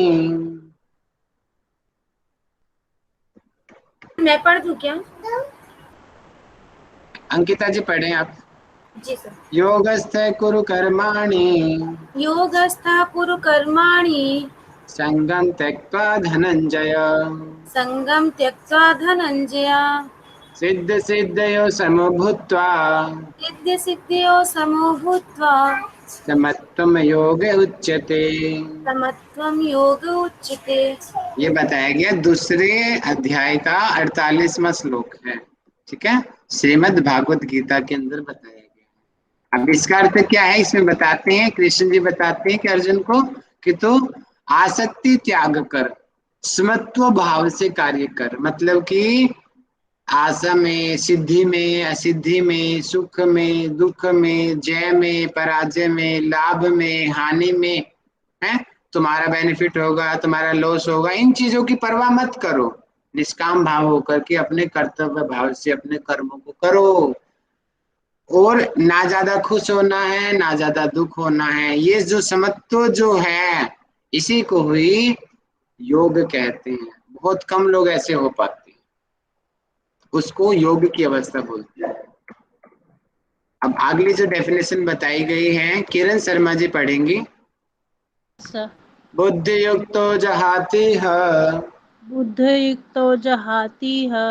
बाकी लोग अपने आप से पीछे बोलिए, ठीक है। बुद्धि युक्तो जहाति है। बुद्धि युक्तो जहाति है। उभे सुकृत दुष्कृते। हे सुकृत दुष्कृते। तस्मा युध्य आएगा, तस्माद् योगाय युजस्व। तस्माद् होगत युजस्य। योग कर्मसु कौशलम। योगस्य कर्मसु कौशलम। ये क्या है, इसकी श्लोक संख्या बोल के बताएं। दूसरे अध्याय का 50। और किस ग्रंथ का श्लोक है ये? भगवत गीता दूसरे अध्याय का श्रीमद् 50वां भागवत गीता। बहुत बढ़िया। इसमें क्या बताया गया कि कर्मों में कुशलता ही योग है, ठीक है। ये 2 बार रिपीट हो गया, कर्मों में कुशलता ही योग है। मतलब कि बुद्धि, अपनी बुद्धि से युक्त हो करके, हैं, सही गलत का जान कर करके, अनासक्त भाव के साथ में, स्वार्थ भाव ना हो, उसमें समाज कल्याण की भावना हो, है। और इस तरीके से जब आप परफेक्शन पाते हो अपने काम में, उसको योग कहते हैं। कर्म यानी कि यहाँ पे विशेष आसन, टफ आसन करना, उल्टे खड़े हो जाना, इसको नहीं बोला गया। आप किसान हो, आप मजदूर हो, आप टीचर हो, आप घर में पेरेंट्स हो, आप अपने रिस्पॉन्सिबिलिटी को पूरे अच्छे से पूरा करो। उन्हीं कर्मों की बात यहाँ पे की जा रही है। मतलब कि जो कर्म आपको, आपके कर्तव्य कर्म हैं, उनमें आप उनको अच्छे से करो, उनमें आलस नहीं आना चाहिए, उनमें परफेक्शन हो, तो आप योगी कहलाओगे, ऐसा भागवत गीता कहती है। उत्तम विद्या वाला यहाँ पे दिया नहीं है, उसको भी आप लिख सकते हो, ठीक है, अपने आप से। अब और जो जरूरी मैं बता देता हूँ आपको, इसको छोड़ो, ये रहा हट पर दीपिका वाला भी छोड़ दो। आप पढ़ सकते हो। समाधि की अवस्था बताई गई थी ना वहाँ पे, याद है आपको? नमक पानी वाला कौन एग्जाम्पल दे, याद दिलाएगा मुझे, बताओ। सर जिस तरह से नमक को पानी में मिला देने से वो लीन हो जाता है, उसको फिर से हम मतलब समाधिस्थ हो जाते हैं, वैसे ही हमें भी समाधिस्थ अवस्था में वैसे चले जाना चाहिए। थोड़ा और अच्छे से कौन बताएगा इसी चीज को? सर हम बताएं? बताइए नीलो जी। सर जैसे नमक और पानी आपस में मिल जाते हैं, उसी तरह से मन और आत्मा जब एक हो जाता है तो इसको समाधि बोलते हैं। बहुत बढ़िया। मन से भी उचित यहाँ पे रहेगा चित्त, अगर शब्द आप दोगे तो, ठीक है। चित्त और आत्मा जब एक हो जाएगा और पता भी ना चले, जैसे कि पानी में घुला हुआ नमक पता नहीं चलता है कि इसमें नमक है या नहीं है, तो ऐसे ही जो हमारा चित्त और एक हो जाएंगे तो उसको क्या है, समाधि की आत्मा। अवस्था वो होती है और उसी को ही हठयोग दीपिका में योग कहा गया है, समाधि के नाम से, यानी कि राजयोग भी इसी को ही कहा गया है। ठीक है, तो देखिए मेन योगा की डेफिनेशन होगी और 100% 5 नंबर का या फिर 10 नंबर का क्वेश्चन आएगा ही आएगा। तो आपको ये 3-4 डेफिनेशन आप याद कर लेना। हठयोग दीपिका होगी और कुछ छूटता है शायद, यहाँ पे आगे आएगा शायद, वो घेरन संहिता भी आ जाएगी, भागवत गीता आ जाएगी, उपनिषद आ गए, वशिष्ठ संहिता में यहाँ पे मैं बता देता हूँ, शायद इसमें बताने कहाँ है, वहां पे योग समाधो के नाम से इस तरीके से कहा कि वशिष्ठ संहिता में कहा है कि योग समाधो, वशिष्ठ जी बोलते हैं कि योग समाधि है। इस तरीके से वशिष्ठ संहिता के अनुसार ये डेफिनेशन होगी योग की। सर मना प्रश्न मनोपाय योग इत्ते भी दिए थे। हाँ, और भी बहुत सारे ग्रंथ समय आप 5 नंबर का आप 2-4 डेफिनेशन में लिख दोगे, आपको नंबर मिल जाएगा। ठीक है, अच्छे से एक्सप्लेन कर देना, इतनी सारी होगी, 2-3 तो याद कर लोगे आप। अब योग का महत्व, अब योग का महत्व के पॉइंट्स आप दुनिया भर के बना सकते हो। कल मैंने आपको एक ट्रिक बताई थी, अब मुझे वो ट्रिक कौन बताएगा? प्रेरणा जी बताएंगे। बताइए जी, योग का महत्व आप अपनी बुद्धि से कैसे आप लिखोगे, बाकी लोग टाइप करो। योग की परिभाषा हमें बतानी है, उसका अर्थ क्या है। जैसे यूज शब्द से लिया गया है, उसकी 3 तरह के है, युजीर योग और डेफिनेशन नहीं, इम्पोर्टेंस ऑफ योगा पूछ रहा हूँ मैं, importance of yoga. Okay, Kalyani ji मुझे बताएं। योगा करने से मन भी शांत हो जाता है, शरीर भी ठीक हो जाता है, और माने शरीर के रोग भी नहीं आते हैं। कुछ सही बताया आपने, थोड़ा और अच्छे से कौन बताएगा? मैं बताऊं? जी भारती जी बताइए। सर वो योग के महत्व में, योग करने से जो है नाड़ियों की शुद्धि होती है, हमारे पूरे शरीर का जो नाड़ियों का मल है वो शुद्ध होता है, और इससे मानसिक शांति मिलती है, और वो इंसान निरोगी होता है। आत्मा का परमात्मा में मिलन के लिए योग बहुत ज्यादा जरूरी है, वो मेन महत्व है। आजकल चिकित्सा के क्षेत्र में भी योग को माना जा रहा है, बहुत सारी बीमारियों को योग के द्वारा ठीक किया जाता है। खेलों में भी योग का बहुत महत्व है, अच्छा खेलने के लिए आपको योग करना पड़ेगा। और सर खेल के क्षेत्र में घर के लिए भी, घर में मानसिक शांति के लिए भी योग का बहुत महत्व है सर। बच्चों को अच्छी शिक्षा देने के लिए, अच्छा उनके अंदर सद्गुण लाने के लिए भी योग का बहुत महत्व है सर। ये सारे पॉइंट्स हम लिख सकते हैं। बहुत बढ़िया, इस तरीके से हम कुछ भी बना सकते हैं। जैसे कि पॉइंट्स पे आप ध्यान देना चाहिए कि यहाँ पे एक पॉइंट भी दिया स्वास्थ्य के क्षेत्र में, अभी अपने आप से बना लो भैया, योग करने से बीमारियां ठीक होती है, हार्ट की बीमारी, कॉन्स्टिपेशन की बीमारी ठीक होती है। तो स्वास्थ्य के क्षेत्र में योग की अहम भूमिका है। आजकल तो हॉस्पिटल्स में भी योग आने लग गया है, तो स्वास्थ्य पे बहुत काम किया जाता है। बहुत रिसर्च में पाया गया कि योगा करने से जो है अपने हेल्थ बेनिफिट मिलते हैं, इसलिए आजकल योग इतना पॉपुलर हो रहा है। रोगोपचार में बीमारियां ठीक होती हैं। ठीक है, खेलकूद के क्षेत्र में आजकल भी योग अब ओलंपिक्स में आ चुका है, आप लोगों को पता होना चाहिए। हमारा जो योग है ओलंपिक्स में भी आ चुका है, कॉम्पिटिशन्स होते हैं नेशनल लेवल के भी। तो खेलकूद में भी योग की बड़ी भूमिका है।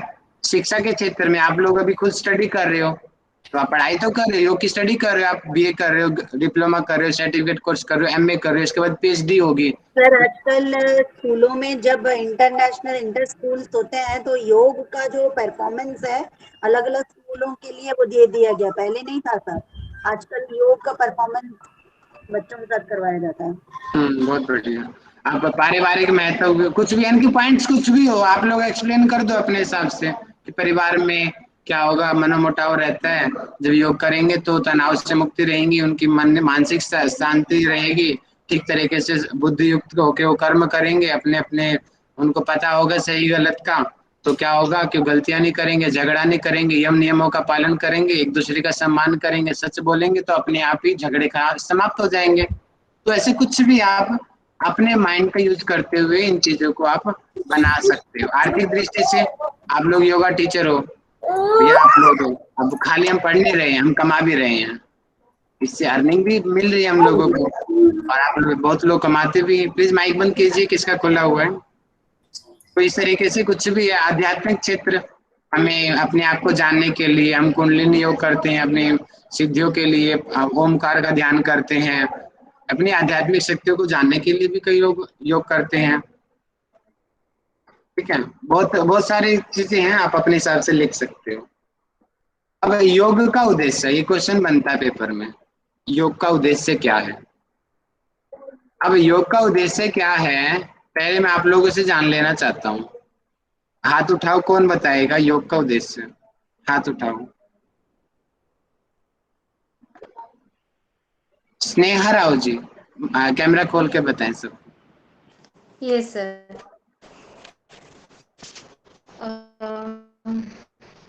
सर सबसे पहले तो योग का उद्देश्य हमारे जीवन में शारीरिक, अगर देखा जाए तो शारीरिक जो हमारे स्वास्थ्य है हम उस पर ही ज़्यादा ध्यान देंगे, और फिर उसके साथ ही साथ जो उसका महत्व है सर, हम उसको उद्देश्य के अंतर्गत भी लिख सकते हैं सर। क्योंकि इससे योग से क्या होता है, सबसे पहले तो मनुष्य स्वयं अपने शरीर को और अपने मन को, अपने आत्मा और बुद्धि को ठीक करता है।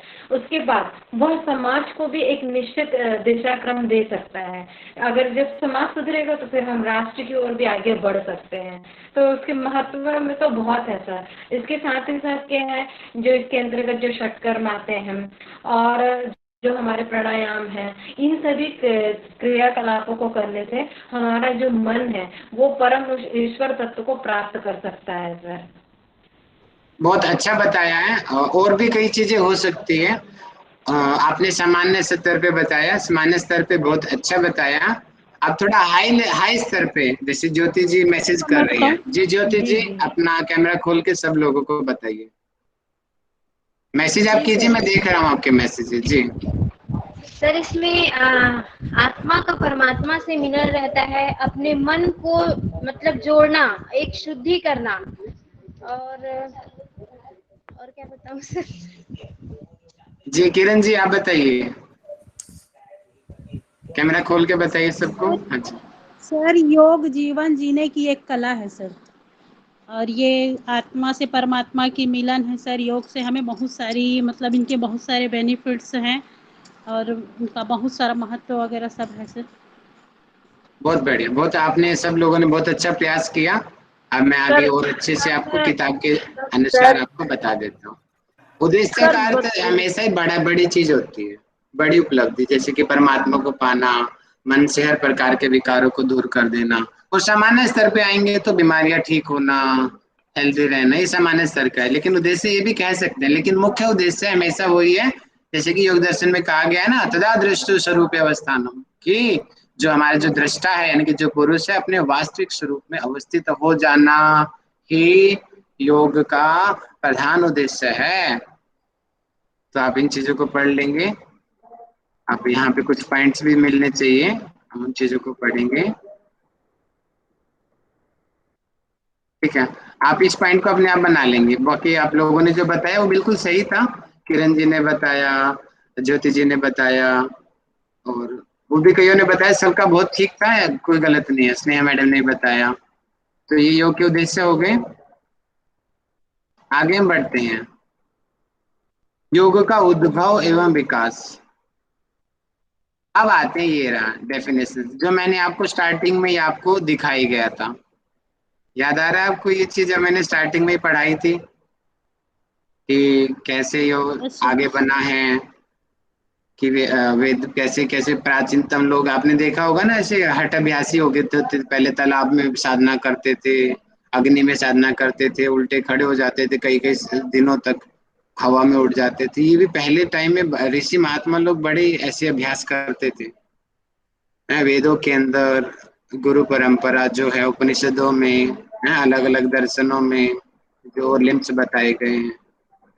तो अब हम इनको गहराई से पढ़ते हैं कि वेदों के अंदर क्या योग बताया गया है, उन श्लोकों को हम पढ़ते हैं अच्छे से।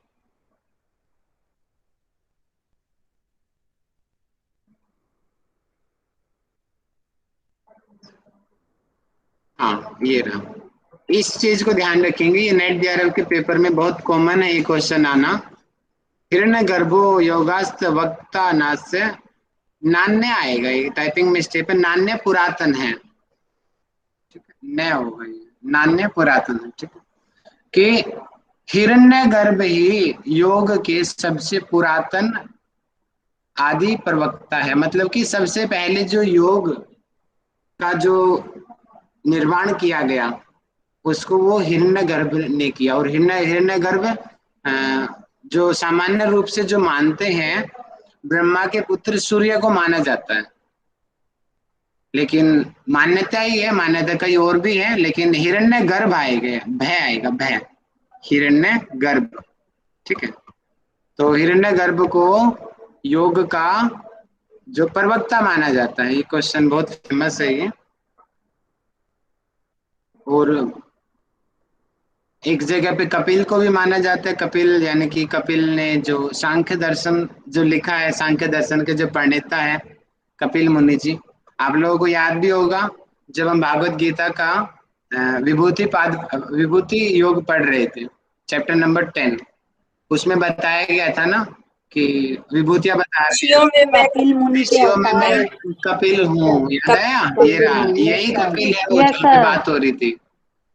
कपिल को भी योग का आदि प्रवक्ता माना जाता है। कुछ लोग कपिल को ही हिरण्यगर्भ मानते हैं। अब वेदों के अंदर योग का हम विकास देखते हैं कि वेदों के अंदर क्या योग बताया गया है। यानी कि चार ये ऋषि रहे हैं, अग्नि, वायु, आदित्य एवं अंगिरा। ये जो चार ऋषि रहे हैं, इन्होंने समाधि अवस्था में जाकर गए, समाधि अवस्था में जाकर के इनको अंदर से अनुभूति हुई, एक तरीके से परमात्मा का साक्षात्कार हुआ, या फिर जो भी उनको अंदर से जो आवाज आई, और इन्होंने फिर वेदों की रचना किया। तो वेदों की रचना बताओ कि इन्होंने किया? अग्नि, वायु, आदित्य, अंगिरा। ये कौन थे? ये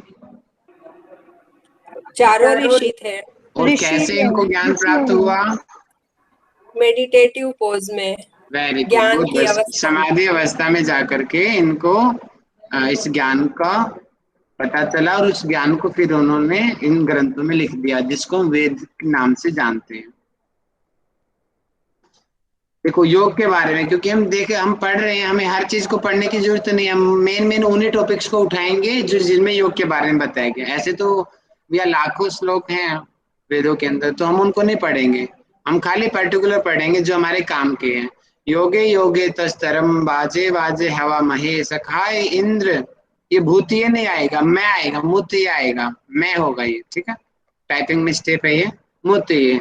इसका अर्थ है कि हम योग में तथा हर मुसीबत के परम ऐश्वर्यवान इंद्र का आह्वान करते हैं। यानी कि यहाँ पर भी योग शब्द का वर्णन मिलता है। ये वाला तो बहुत फेमस है, बहुत ज्यादा फेमस है। मैं कह रहा था ना कुछ जगह पे 8 चक्र भी बताए गए हैं, तो ये वेदों के अंदर देखिए अथर्व वेद में बताया गया है। तो इसको तो आप पढ़ेंगे, और इसको मेरे पीछे से पढ़ेंगे सीता साहू जी पढ़ेंगे। सीता साहू जी अपना माइक खोले। अष्ट चक्र 9 द्वारा, अष्ट चक्र 9 द्वारा, ये न आएगा, देवा नाम न आएगा, देवा नाम पुर्योदया, देवा नाम पुर्योदया, तस्याम, यहाँ पे मैं आएगा से तस्याम हिरण्यमय कोशः, तस्याम हिरण्यमय कोशः, स्वर्गो ज्योतिषा वृतः, स्वर्गो ज्योतिषा वृतः। मतलब कि ये कौन से वेद में बताया गया है? अथर्ववेद। मतलब कि 8 चक्र 9 द्वार से युक्त यह शरीर एक अपराज्य देवनगरी है। मतलब कि देवनगरी, शरीर को देवनगरी कहा है, और अपराज्य है। इसको जल्दी से इसको यानी कि होता है कि पराजित मतलब कि हार जाना, अपराजित जिसको हारा न जाए।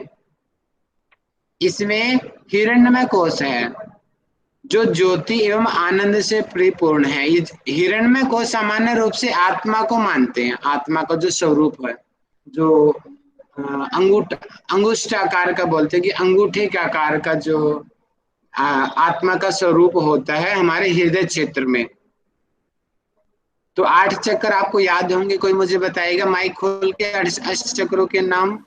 मूलाधार चक्र, स्वाधिष्ठान चक्र, मणिपुर चक्र, अनाहत चक्र, विशुद्धि चक्र, आज्ञा चक्र, सहस्रार चक्र और लास्ट वाला बिंदु चक्र भी कहते हैं। बिंदु चक्र, वेरी गुड, ठीक है। बिंदु चक्र आगे सहस्त्रार से पहले आ जाएगा। तो 8 चक्र हो गए। अब कोई और मुझे 9 द्वारों के बारे में बताए। एनीवन बताइए। 9 द्वार।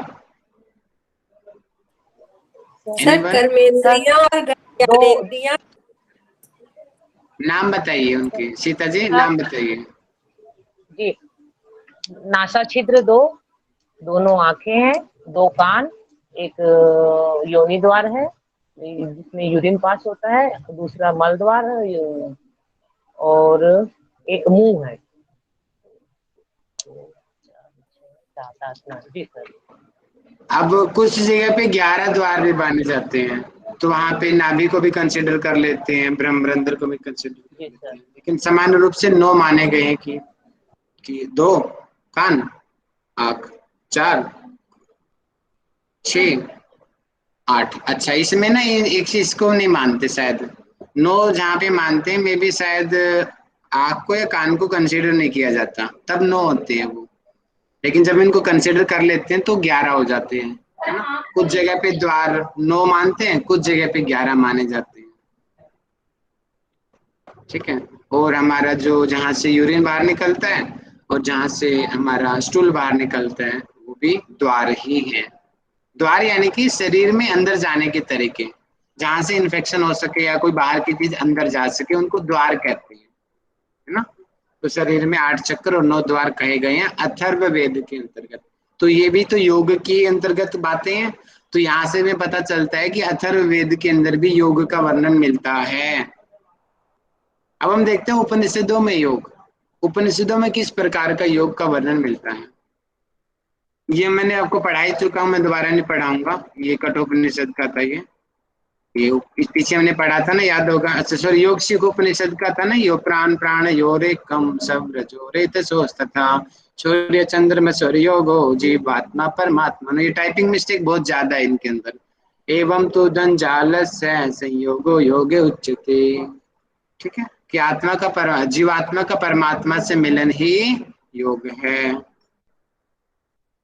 अमृतनाद बिंदु उपनिषद में प्रत्याहार तथा ध्यानम प्राणायाम तथा धारणा तर्कश्चैव समाधिश्च षडंगो योग उच्यते। षडांग योग के बारे में यहाँ पे बताया गया। त्रिशिको ब्राह्मणोपनिषद में ध्यानस्य विस्मृति सम्यक समाधिर विधीयते। त्रिशिको ब्राह्मणोपनिषद ये हमारे नेट जेआरएफ के सिलेबस में भी लगा हुआ है। त्रिशिकी नाम का ब्राह्मण होता है, वो आदित्य देव के पास जाता है और उनका संवाद होता है, उसी से इस उपनिषद का निर्माण हुआ है। श्वेता सप्तर उपनिषद, ये भी नेट जेआरएफ के सिलेबस में आपके। न तस्य रोगो न जरा न मृत्यु प्राप्तस्य योगाग्निमयम शरीरम, कि मतलब कि जिसने योग साधना द्वारा अपने शरीर को तपाया है योग की अग्नि के द्वारा, उसको कोई भी रोग नहीं हो सकता, वो कभी बूढ़ा नहीं हो सकता और उसकी मृत्यु का भय उसको नहीं हो सकता। ऐसा कौन से उपनिषद में बताया गया है, बताएं। श्वेता सवतर उपनिषद में, ठीक है। इसमें श्वेता सवतर नाम के एक ऋषि हुए होते हैं, उनके नाम से इसका नाम श्वेता सवतर उपनिषद पड़ा है, ठीक है। तो थोड़ा सा और मैं पढ़ा देता हूँ। स्मृतियों वाला छोड़ दो, इतना जरूरी नहीं है, छोड़ो इसको। आगे हम पढ़ते हैं दर्शनों में सबसे फेमस योग दर्शन है। और दर्शनों का लिखो या ना लिखो, लेकिन योग दर्शन का जरूर लिखना, क्योंकि हमारा पूरा ही इसके ऊपर हम बेस्ड हमें योग चित्त वृत्ति निरोध, ठीक है। चित्त की वृत्तियों का निरोध ही योग है। अब पढ़ लेंगे इसको। ये आ गया हठयोग प्रदीपिका, घेरन संहिता का आ गया। ये हठयोग प्रदीपिका का आप लोगों को याद होगा। ये प्रणम्य श्री गुरुनाथम स्वात्मा रामेण योगिना केवलम राज योगा यह हठ विद्योपदिश्यते, कि गुरु को प्रणाम करते हुए स्वात्मा राम जी कहते हैं कि जो मैं हठ योग का जो उपदेश जो ज्ञान दे रहा हूँ उसका उद्देश्य एकमात्र राजयोग को प्राप्त करना है, अर्थात योग के बारे में वर्णन हठ योग में मिलता है। घेरंड संहिता में मिलता है शोधनम दृढ़ता चैव स्थैर्यं धैर्यं च लाघवं प्रत्यक्षं च निर्लिप्तं च घटस्य सत्य साधनम। अर्थात शोधना, दृढ़ता, स्थिरता, धैर्य, हल्कापन, साक्षात्कार और पूरी तरीके से निर्लिप्तता, ये सप्तांग योग जिसको घटस्थ योग भी कहा गया है। किसने कहा गया है ये बताएंगे? महर्षि घेरेंड। महर्षि घेरेंड जी ने। इस ग्रंथ में कहा गया है? घेरेंड। घेरंड संहिता में कहा गया। बहुत बढ़िया। और आगे इनके रिलेशन में बताए गए हैं। षट्कर्मणा शोधनम च आसनेन भवेत् दृढ़ं मुद्रया स्थिरता चैव प्रत्याहारेण धीरता प्राणायाम लाघवम च ध्यानात् प्रत्यक्षात् पुनः समाधिना निलिप्तं च मुक्तिरेव न संशयः। कि षट कर्मों से शुद्धता होगी, शरीर की सफाई होगी, आसन से शरीर दृढ़ बनेगा, मुद्रा से स्थिरता आएगी, प्रत्याहार से धैर्य होगा, प्राणायाम से शरीर में हल्कापन आएगा, ध्यान से आत्मा और मन का साक्षात्कार होगा और समाधि से आत्मा जो है पूरी तरीके से परमात्मा में लिप्त हो जाएगी, अर्थात उनका भेद समाप्त हो जाएगा।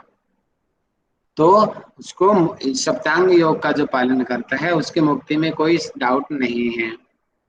भगवद गीता का आ गया फेमस श्लोक है, अब पढ़ लेंगे इस चीज को। अब आधुनिक युग में विकास क्रम, आधुनिक युग में अब धीरे धीरे अब तो पता नहीं कितने सारे पार्ट्स बन गए हैं, पावर योगा, ज्ञान योगा, हजारों प्रकार के बने हुए हैं आधुनिक योग में। तो आप सामान्य रूप से आधुनिक योग में आसन को योग बोला जाता है, आप लोग देखते भी हो भैया, आसन कर रहे हैं बड़े बड़े, उनको प्राणायाम ध्यान से कोई मतलब नहीं है, लेकिन कुछ लोग ध्यान को भी मानते हैं, प्राणायाम को भी मान्यता मिलती है। तो लेकिन विशेष रूप से आधुनिक युग में रोग को मद्देनजर रखते हुए ही योग करते हैं। जैसे कि आप लोग योग साधक भी रहे हैं, बहुत लोगों के योग सेंटर भी हैं, लोग बोलते हैं अरे आप योगा कराते हो, अच्छा जी मेरे को थायराइड है बताना, यानी कि लोग बीमारियों से ही योग समझते हैं। आज के दृष्टिकोण में बता रहा हूँ और बिल्कुल सही है, लोग यही समझते हैं कि योग ऐसी एक्सरसाइज है जिसको करेंगे और करने से हमारी बीमारी ठीक हो जाएंगी, मेरा पेट ठीक हो जाएगा, मेरा हार्ट ठीक हो जाएगा, मेरी कमर ठीक हो जाएगी। आधुनिक युग में योग को इस दृष्टिकोण से देखा जाता है, लेकिन प्राचीन समय में अगर हम जाते हैं, प्राचीन समय में योग का उद्देश्य सिर्फ परमात्मा को पाना था। अब धीरे धीरे उद्देश्य कम होता जा रहा है, लेकिन कुछ लोग हैं जो वास्तविक योगी भी हैं, लेकिन ज्यादातर तो ढोंगी ही हैं। ठीक है, तो ये आज हमने पढ़ा, थोड़ा मैंने ज्यादा पढ़ाया, मैं समझ रहा हूँ क्योंकि समय का अभाव है हमारे पास, तो आप लोग भी थोड़ा सा कॉम्प्रोमाइज कीजिए। मैंने अपने आप को प्रिपेयर कर लिया है, आप लोगों के कहने से मैंने इस बुक को भी उठा लिया है।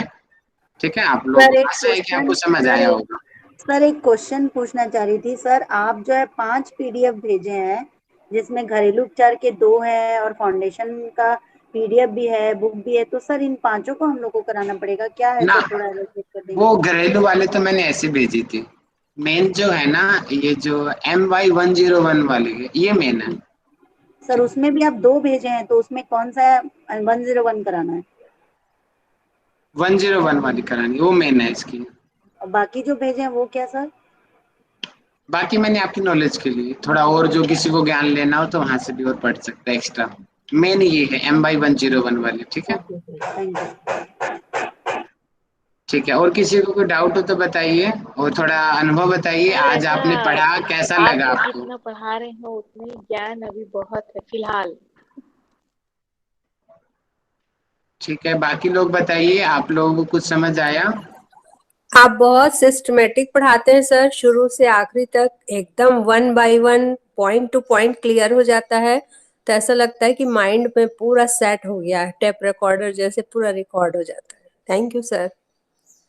Thank you. अब वो लोग फीडबैक दीजिए जिनको ये बुक बिल्कुल कह रहे थे कल जो हमें समझ नहीं आया है, आज उनको क्या कैसा लग रहा है बताएं, कैमरा खोल के बताएं। जी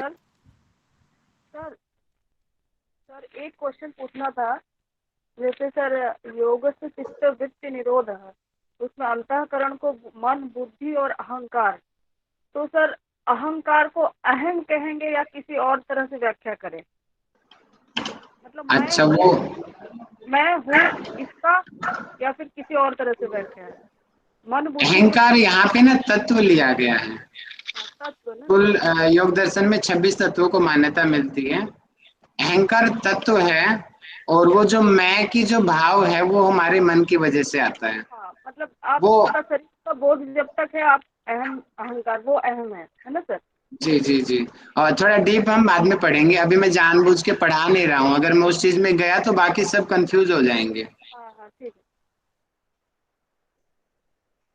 जी और कुछ कहना चाहता है कुछ, या अब वो लोग बताइए जिनको समझ नहीं आया आज का टॉपिक। ऐसे कोई है हमारी कक्षा में जिसको समझ नहीं आया वो आज का विषय?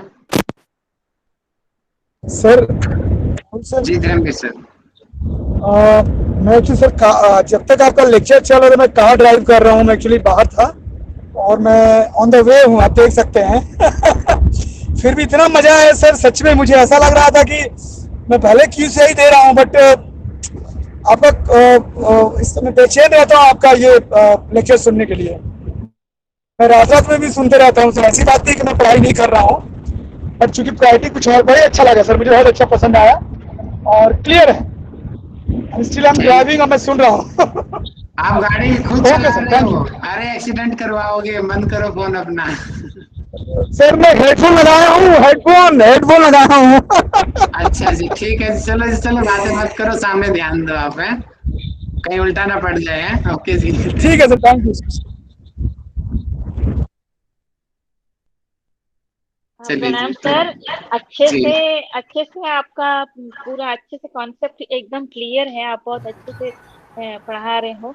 और मेन बात क्या है ना, ये बहुत इम्पोर्टेंट है कि इतनी बड़ी बुक, इतनी मोटी बुक और साल भर का कोर्स को आप निचोड़ के कम शब्दों में ये हमारे दिमाग में, हमारे अंदर डाल दे रहे हो, ये बहुत इम्पोर्टेंट है। बहुत इम्पोर्टेंट ये है बहुत सर मायने जी। रखता है, ये बहुत मायने रखता है कि एकदम सही बात है सर। उसका जो निचोड़ है आप कम शब्दों में और आसानी से सबको बता दे रहे हैं, तो इसमें नो डाउट राहुल जी आपका बहुत बहुत बस हमें थोड़ा सा स्वाध्याय करना पड़ेगा सर, क्योंकि जब तक हम अपने आप से बुक नहीं पढ़ेंगे, थोड़ा बहुत पढ़ना है, उसे कवर नहीं करेंगे। अपने आप से पढ़ना है।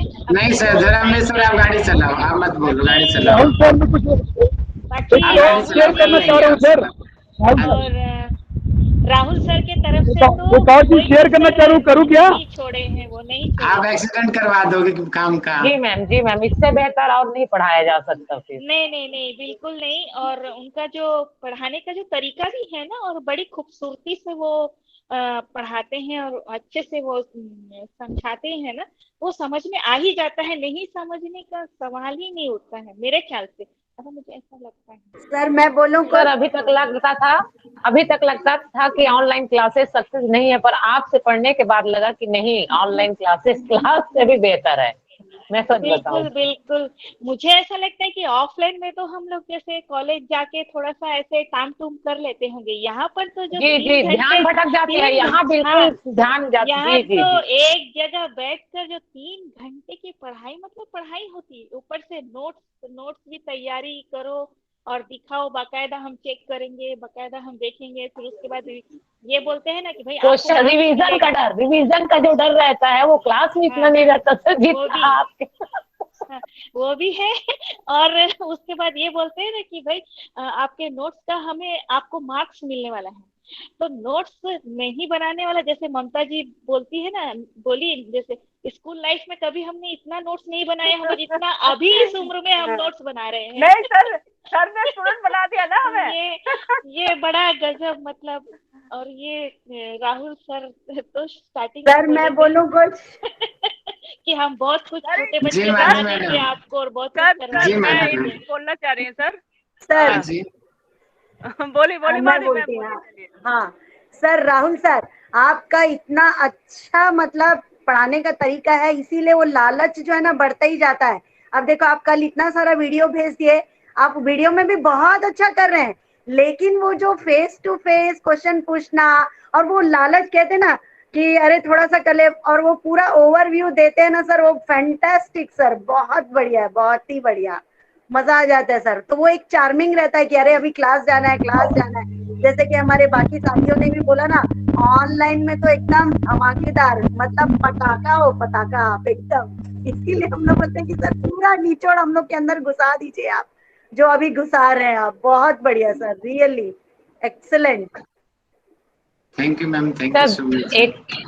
सर एकादशी था हमारा सोमवार को, मंगल को लगा कि थोड़ा सा नींद आ रही है भोजन करने के बाद, लगा नहीं आज क्लास अटेंड नहीं करती, आज रिकॉर्डिंग सुन लो। पर नहीं, रिकॉर्डिंग नहीं सुनना है सर की क्लास ही अटेंड करनी है, क्योंकि जो आप बोले रहते हैं सर, जब हम टीचर के मतलब आपके मुंह से सुने हैं वो एग्जाम में याद आएगा। जब क्वेश्चन देखेंगे तब वो जो सुनी हुई बातें हैं वो जल्दी याद आती है सर। इसलिए मैंने नहीं खाना खा, जब आप बोले ना खाना नहीं खाया हूँ, थोड़ी देर में क्लास लेता हूँ, उसके बाद मैंने भी खाना खाया सर। फिर आप जो टाइम दिए थे, शायद ऊपर वाले की कृपा थी कि मुझे खाना भूखे ना पढ़ो करके ना, आप भी खाना नहीं खाए थे सर। उसके बाद जब आपने क्लास डिसमिस किया, तब फिर मैंने खाना खाया। तो लगा था कि नहीं आज क्लास अटेंड नहीं करती, क्लास अटेंड नहीं करती, पर आप इतने अच्छे से पढ़ाते हैं कि नहीं, खाना बाद में खा लूंगी, पहले क्लास की सर अटेंड करूँ। ये ऐसा हो जाता है सर। थैंक यू जी, थैंक यू। प्रेरणा जी, आप कुछ कहना चाह रहे हो क्या? हाँ हाँ सर, एक बात मैं यस बोलूंगी। सर, वो हठ जैसे योगा का मुझे डाउट था थोड़ा सा, वो कहना था। बताइए। ये 10 यम 10 नियम जो है ना, उसमें हमारा यम बेस्ट यम है मिताहार और बेस्ट नियम है अहिंसा, बट यहाँ पे हम यम में अहिंसा और मिताहार दोनों को इंक्लूड करते हैं, वो चीज मुझे समझ नहीं वेरी आई। गुड। मैं सोच ही रहा था कि मैं देखता हूँ कौन पूछेगा ये क्वेश्चन मेरे से, और शायद मैंने हल्का हल्का शॉर्ट में बताया भी था वहां पर।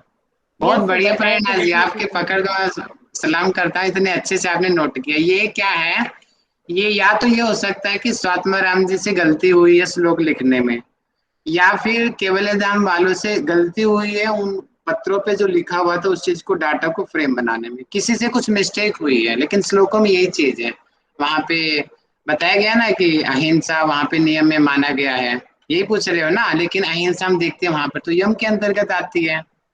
Yes sir. ये मिस्टेक है, ग्रंथ के अंदर मिस्टेक है ये, और हमें एज इट इज ही याद करनी है, वो ध्यान रखना, ठीक है? मतलब अहिंसा दोनों में आया है, यम में भी है और नियम में भी है अहिंसा। मुख्य हम नहीं, देखते हैं, यम मुख्य में जो यम के अंदर कहते हैं ना, अहिंसा सत्य हस्ते यम ब्रह्मचर्य हाँ क्षमा धृति दयार्जव मिताहार है शौचम चैव यमा 10 यम बताए गए हैं, अहिंसा है उसके अंदर सबसे पहले। और जो नियम है तप संतोष आस्तिकम दानम ईश्वर पूजनम सिद्धांत वाक्य श्रणम हियमति च तपोव्रतम।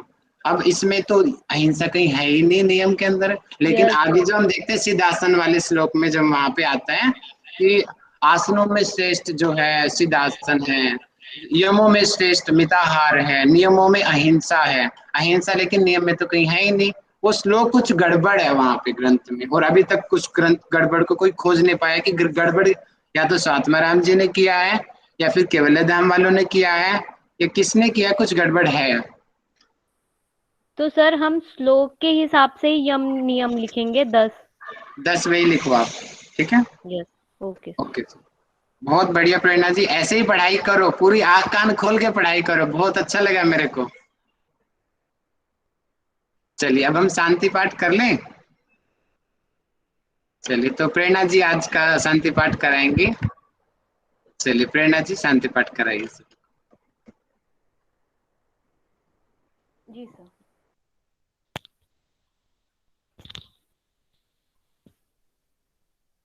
सभी अपनी कमर गर्दन सीधी करके बैठ जाएं, अपने फेस पे प्यारी सी मुस्कान रखते हुए सांस भरें।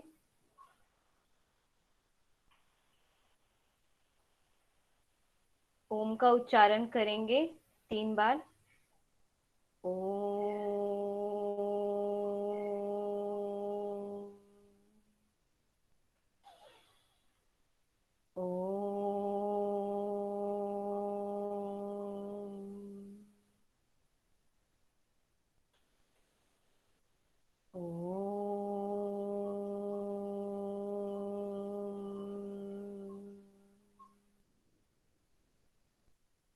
स्वस्ति न इंद्रो वृद्धश्रवाः स्वस्ति न पूषा विश्ववेदाः स्वस्ति नस्ताक्षर्यो वरिष्ठनेमि स्वस्ति नो बृहस्पतिर्दधातु। ओम शांति शांति। सर्वे भवन्तु सुखिनः, सर्वे सन्तु निरामया, सर्वे भद्राणि पश्यन्तु, मा कश्चित् दुःखभाग् भवेत्। ओम शांति शांति शांति। अपने दोनों हाथों को मिलाते हुए, रब करते हुए अपने फेस पे लगाएं और अपना टाइम लेते हुए धीरे से आंखें खोल लें। थैंक यू प्रेरणा जी, बहुत बढ़िया। Thank you sir. अब कहीं ना कहीं मुझे लग रहा है कि अब मैं ठीक जा रहा हूँ। आप लोग ऐसे